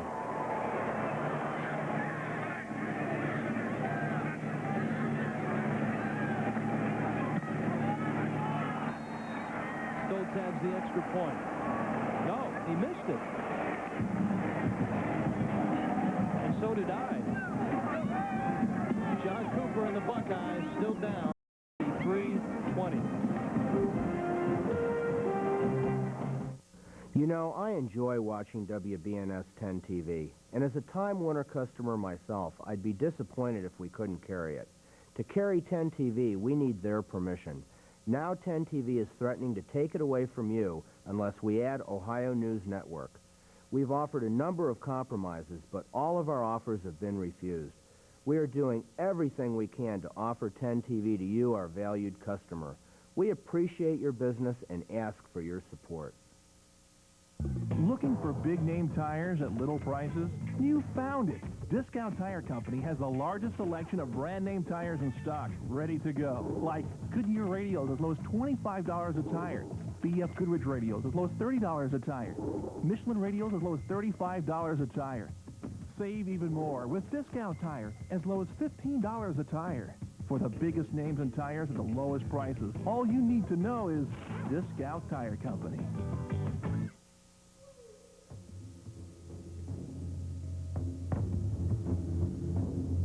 The NHL on ESPN. This is the game. Stars Flyers at 7:30. Coyotes Kings at 10:30. Thursday on ESPN2. Rick, this is Zen Master Koyo returning your call. I cannot ask the Buddha to help you choose a point guard for your ESPN fantasy basketball team. Let go of fantasy, the Rick. Empty your mind. 43-20, Illinois on top of Ohio State. Ohio Stadium undergoing a renovation. This is year 2 of that renovation. $187 million. They'll increase the size of it to 97,000. Immediately following the completion of this game, the cranes will start, the trucks will rumble. They will start to dig this field out. 14 feet they're going down. They'll lower the field, add some seats, add an upper deck. Ohio State ready for an onside kick, and Illinois wasn't ready. They had to call a timeout.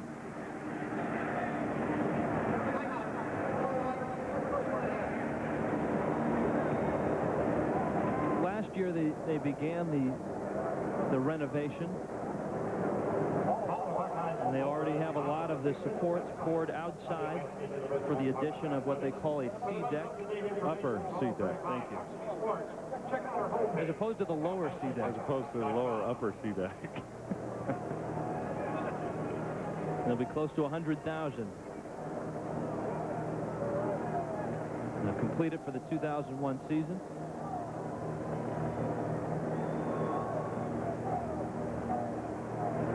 We were in Happy Valley last week. They're upping that one to 107,000. Go down below to Don McPherson. Donnie? Hey, Rich, at the conclusion of the game, they're going to allow the fans to come on the field and get a piece of the turf. They said that they're going to dig it up anyway. They're going to go down about 14 feet, so they might as well let the faithful who are here start to dig it up. As you can see, despite the loss, or despite the imminent loss, a lot of people are still here. They're going to allow them to get a piece of this turf and take it home with them as memorabilia. You know, to go down 14 feet, Gino, they had to dig down and build a wall around it because of the water table. They felt that they didn't do that, they would dig down and the field would get flooded. Rocky Harvey the catch, and Rocky's off to the races, and out of bounds he goes.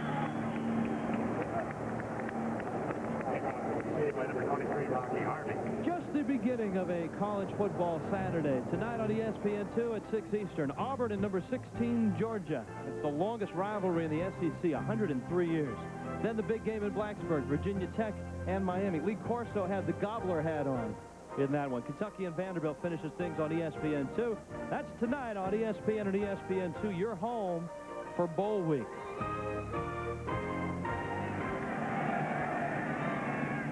11 minutes left in this one. Kurt Kittner on play action, dumps it off to Josh Whitman, his tight end. All right, Gino Toretta, your call in Blacksburg are the, don't mean to put you on the spot, but why not? Well, one, I think Virginia Tech, they struggled last week. Miami's starting to play a little bit better. I think they're going to need a big day by Kenny Kelly. I think all the pieces of the puzzle there for Miami, it's just a matter of them to, you know, take advantage of them. So if I've sat on the fence enough, I haven't given them a call yet. You off the fence yet?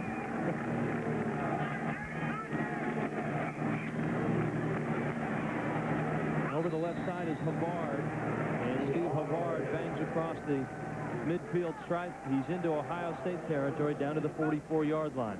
Now we have to start talking about where Illinois might end up in terms of bowl games. Boy, there's a lot of bowl games. I'm not even going to go out on that limb, Rich. I won't even give you who's going to beat Miami, Virginia Tech, let alone where they're going to go in a bowl game. The Motor City Bowl scout was here. They really like Illinois. I think that if you ask anyone on that sideline, they really don't care where they're going. Just the fact that they're going somewhere. Big hit by Michael Doss.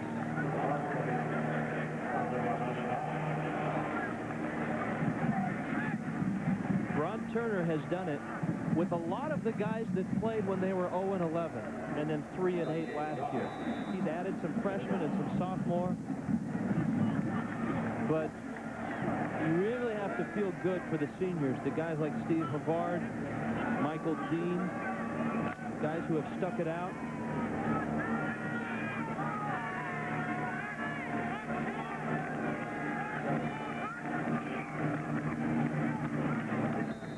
Rocky Harvey on second down with no gain. Next week, Illinois finishes at home against Northwestern. They have a chance to go 7-4. And an outstanding turnaround. I've been very impressed. We did the Illinois-Indiana game. They were up 21-7 there, not able to sustain that lead. As Coach Turner told us, we have to learn how to play with the lead and to be able to put the nail in the coffin, and they've definitely done it here. Little pump and go. Dean goes down. Flags go down. David Mitchell on the coverage. Rich, and they've tried to do that early in the game, try to get that little hitch and go route.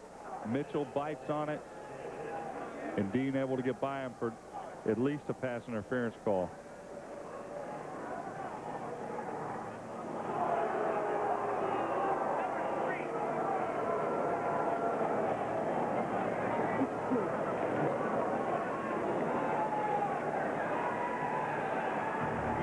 Pass interference on a defense. 15-yard penalty from the previous spot. Automatic. First down.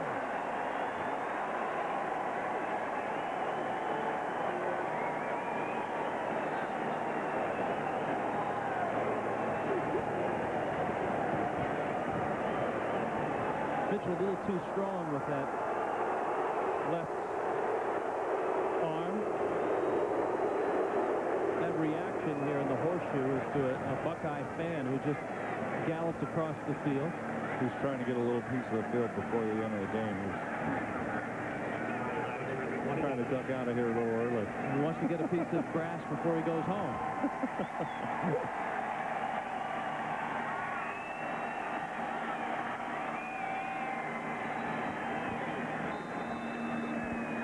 Eight and a half left in this ball game. 43-20, Illinois on top. Harvey. And Rocky Harvey runs hard down to the 25-yard line. Let's go to Reese Davis.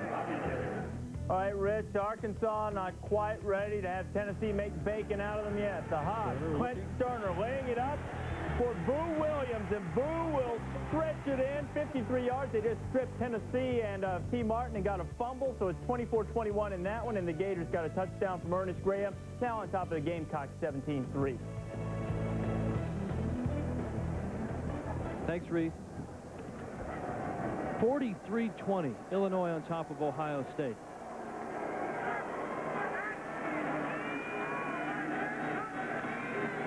Kittner gives to Harvey. Oof. Michael Doss introduces himself to Rocky Harvey. And Harvey is a tough kid. He's right back up. The Ohio State defense has not played well at times this year, and they've given up an awful lot of points today. Look at this. The last time Ohio State allowed 43 points at home, 1946. And I don't think it's all been their defense's fault. I think Illinois has had a lot of short fields to work with. They're getting the ball midfield almost every drive. The second most point total allowed at home. Doss is hitting everybody in a white uniform right now. He's a freshman out of Canton. And he's one of the guys that Cooper's looking for next year. He will be one of the leaders of this defensive football team. And now we see why the coaches were so quick to point out he's the one playing the best on our defense. The defense did not play that poorly against Michigan State. They were just overtaxed with the offense that they did not rush for a yard. Well, when your offense, 45 snaps. When your offense doesn't have success, it just makes your defense look worse. And I think that's what we've had a case of here today. We've had some poor special teams play by Ohio State and just giving Illinois a short field and them taking advantage of it. Neil Rackers with the field goal, and it's good. Ron Turner and his Fighting Illini. What a day in Columbus. Let's be honest. There's really no such thing as a gracious winner. You might say things like nice game or shake your opponent's hand. But no matter how humble you are on the outside, deep down on the inside, you're saying, I'm better than you are. The Mitsubishi Galant, ranked the #1 family sedan under 20 grand by Car and Driver. Better than Accord or Camry. Boy, we just love saying that.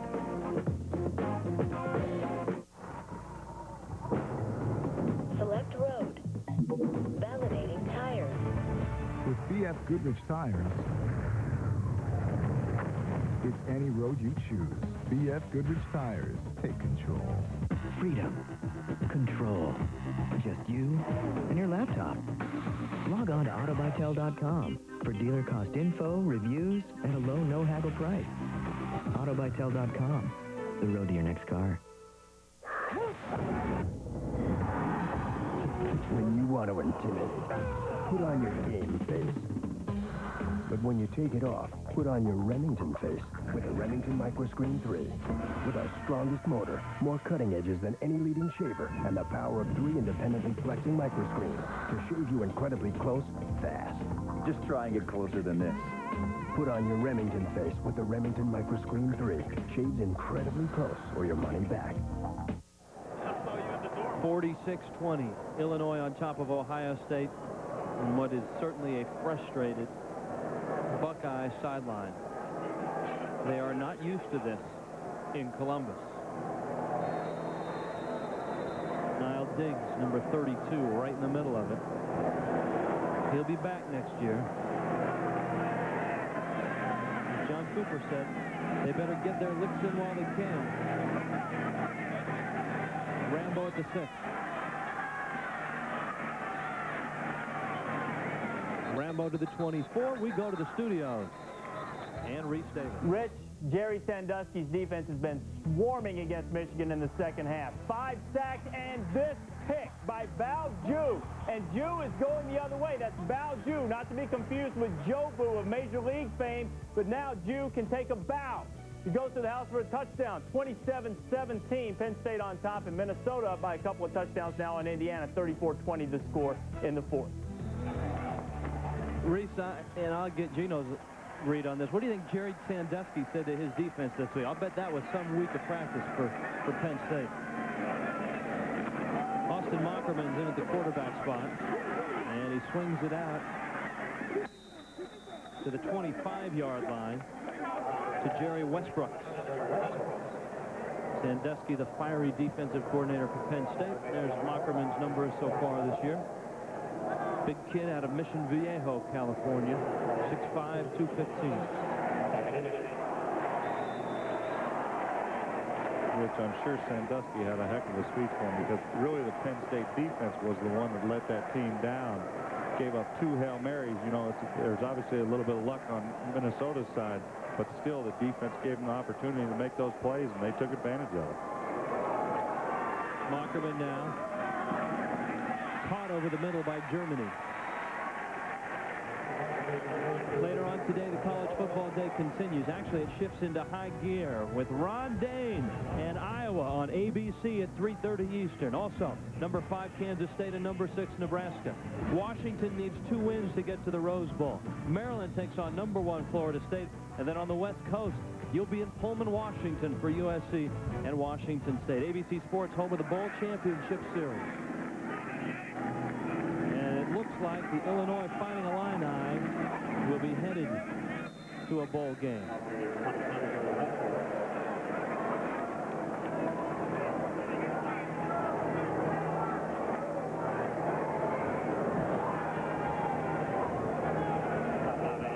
Jerry Westerbrooks, the carry. Football sits at the 44-yard line.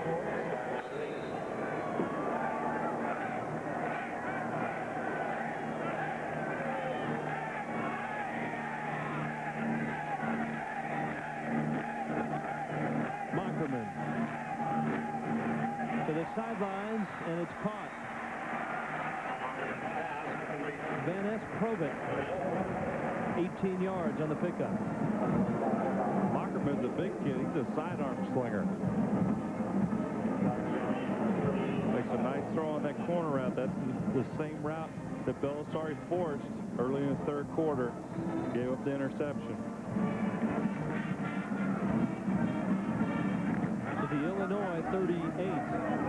Well, here's the question right now, and that discussion is an important one, Gino. Do we dump Gatorade on Coach Turner or not?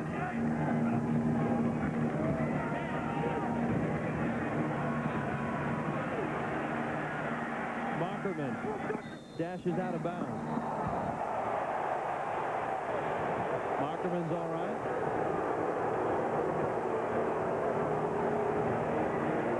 Washington's all right. No flags.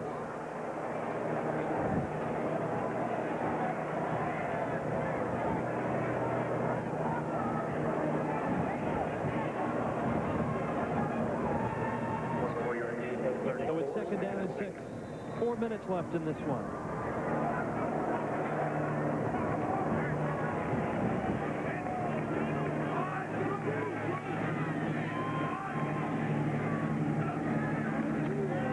Coming, down goes Mockerman. Danny Clark with the sack.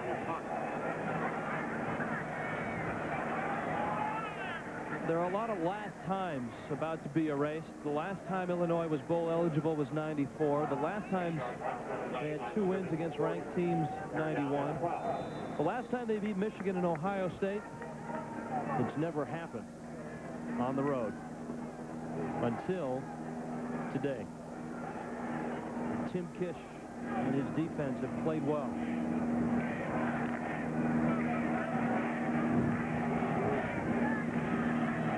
Third down.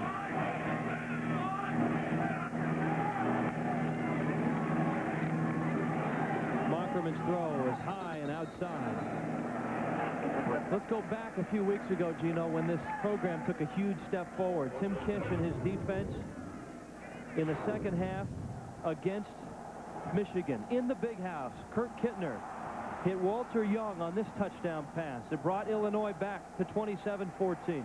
They scored a touchdown, and then this. Rocky Harvey on the catch, and Rocket J. Squirrel was into the end zone. Illinois had the lead, and then Harvey again, just trying to run clock, and he runs 60 yards for a touchdown. 4th down now for Ohio State and 12. Mockerman standing up, throwing, and it's incomplete. And I would expect that the victory celebration here will be a little more professional for the Fighting Illini. The emotions that spilled out against Michigan, all you have to do is follow Tim Kish at the final gun of that Michigan game.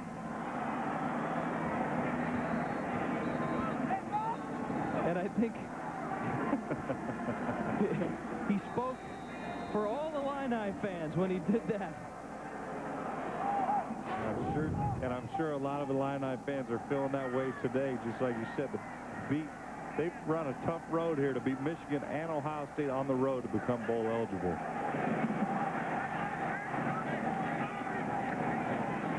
Havard, straight ahead. You know, Gino, I think it's more than just bowl eligibility. I think Illinois and Ron Turner have stood up and said, we are a legitimate program in the Big Ten Conference. We're not just sneaking into a bowl.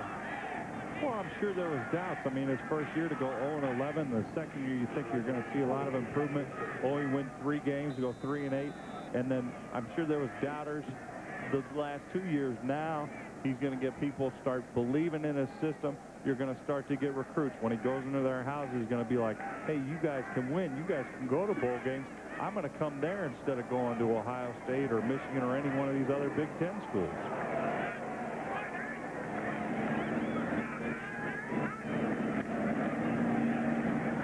Havard to the 45-yard line. Including this football game, 4-1. The 4th win was against a very good Louisville team on the road, and that one loss, Gino, you pointed out, they had the lead late at Indiana and lost in overtime. The pride of Martinez, California, Ron Turner. Done a super job. I don't think you can really commend him enough because, like you said, it's been a long road. It's taken him a few years. He was fortunate to get a recruit like and a quarterback like Kirk Kittner to come in, believe in his system, and he's made all the difference in the world. Havard rambles inside the 35-yard line. What a day for Havard and the rest of the Illini. Well, it looks like when you become bowl eligible, you also become eligible for another tradition that comes with winning.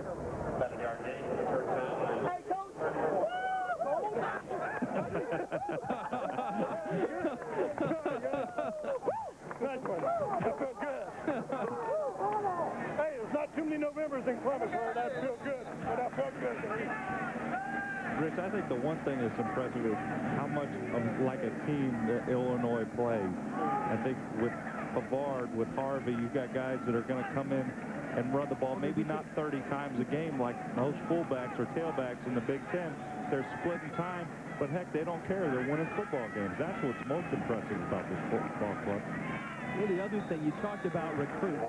One of the things that Ron Turner can sell a recruit when he walks into his living room is, if you want to play in the NFL, I can get you there, or at least I know how to get you there. Because he had a successful run as the offensive coordinator with the Bears. His brother, of course, Norv Turner, the head coach of the Redskins.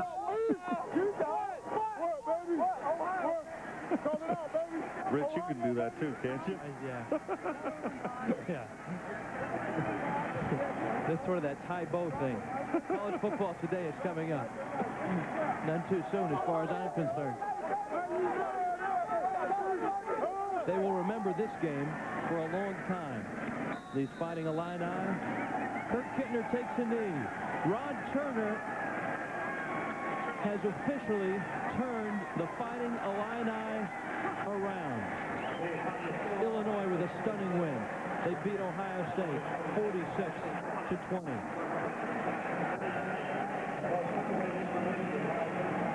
For Don McPherson and Gino Toretta, I'm Rich Walsh. The Fighting Illini are back. They're headed to bowl games. 46-20 your final. Let's head to Reese Davis. All right, Rich, 46-20 the score. The Illini bowl eligible. You look at the list of the bowls the Big Ten tied up with. Maybe the Sun, maybe even the Outback if they win out. They have a game against Northwestern left. Very impressive by Ron Turner's team to go in, even against an Ohio State team that's down. Yeah, it's not a good Ohio State team, but let's not take anything away from Illinois. And you saw today one of the really top young quarterbacks in college football, Kirk Kittner. Next year, of course, they have a game to play and then a bowl game, but next year he will be one of the best. Yeah, and now Ohio State has to try to beat Michigan to get eligible for a bowl, and Cooper 3-8-1 against the Wolverines, and it's in Ann Arbor. We're going to talk about the Wolverines. They're taking on Penn State. College football today rolls on after this. Why is it that superheroes never have kids? Does changing diapers get in the way of fighting crime? Or could there be a simpler explanation? Maybe superheroes just have a hard time finding a family sedan. that the bad guys won't laugh at. The Mitsubishi Galant, ranked the #1 family sedan under 20 grand by Car and Driver. Battle Eagle, bring the kids.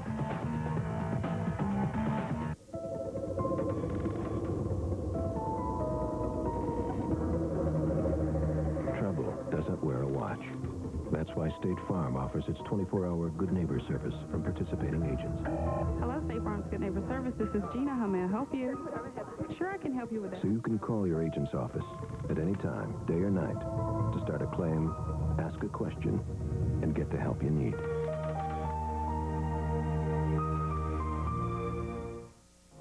At BASF, we don't make the boat, we make it faster. We don't make the safety seat, we make it more comfortable. We don't make the studio, we make it quieter. We don't make the golf clubs, we make them more powerful. At BASF, we don't make a lot of the products you buy, we make a lot of the products you buy better. BASF. America Online introduces new version 5.0. 5.0 has a ton of new features. You've got pictures is great. 5.0 is really easy. There's just a wealth of things that you can only find on AOL. America Online new version 5.0. Sign up today.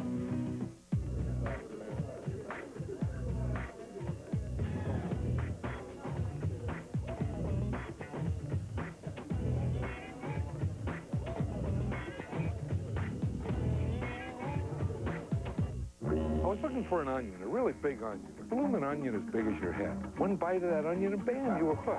I mean, you want to have more and more, and you think about them, you dream about them, you just got to have them. And you can't stop, and you go anywhere, and those spices, oh yeah, I'm telling you, I was consumed by that onion. And that onion was consumed by me. It's easy to get a bloomin' onion. Get to Outback Steakhouse. No rules, just right. How's about a nice juicy steak to go with that bloomin' onion? Hey, why didn't I think of that? I love steak. Big, juicy. Glad to have you with us on College Football Today, presented by J.P. Morgan, along with John Makovic. I'm Reese Davis. Well, last week we all know about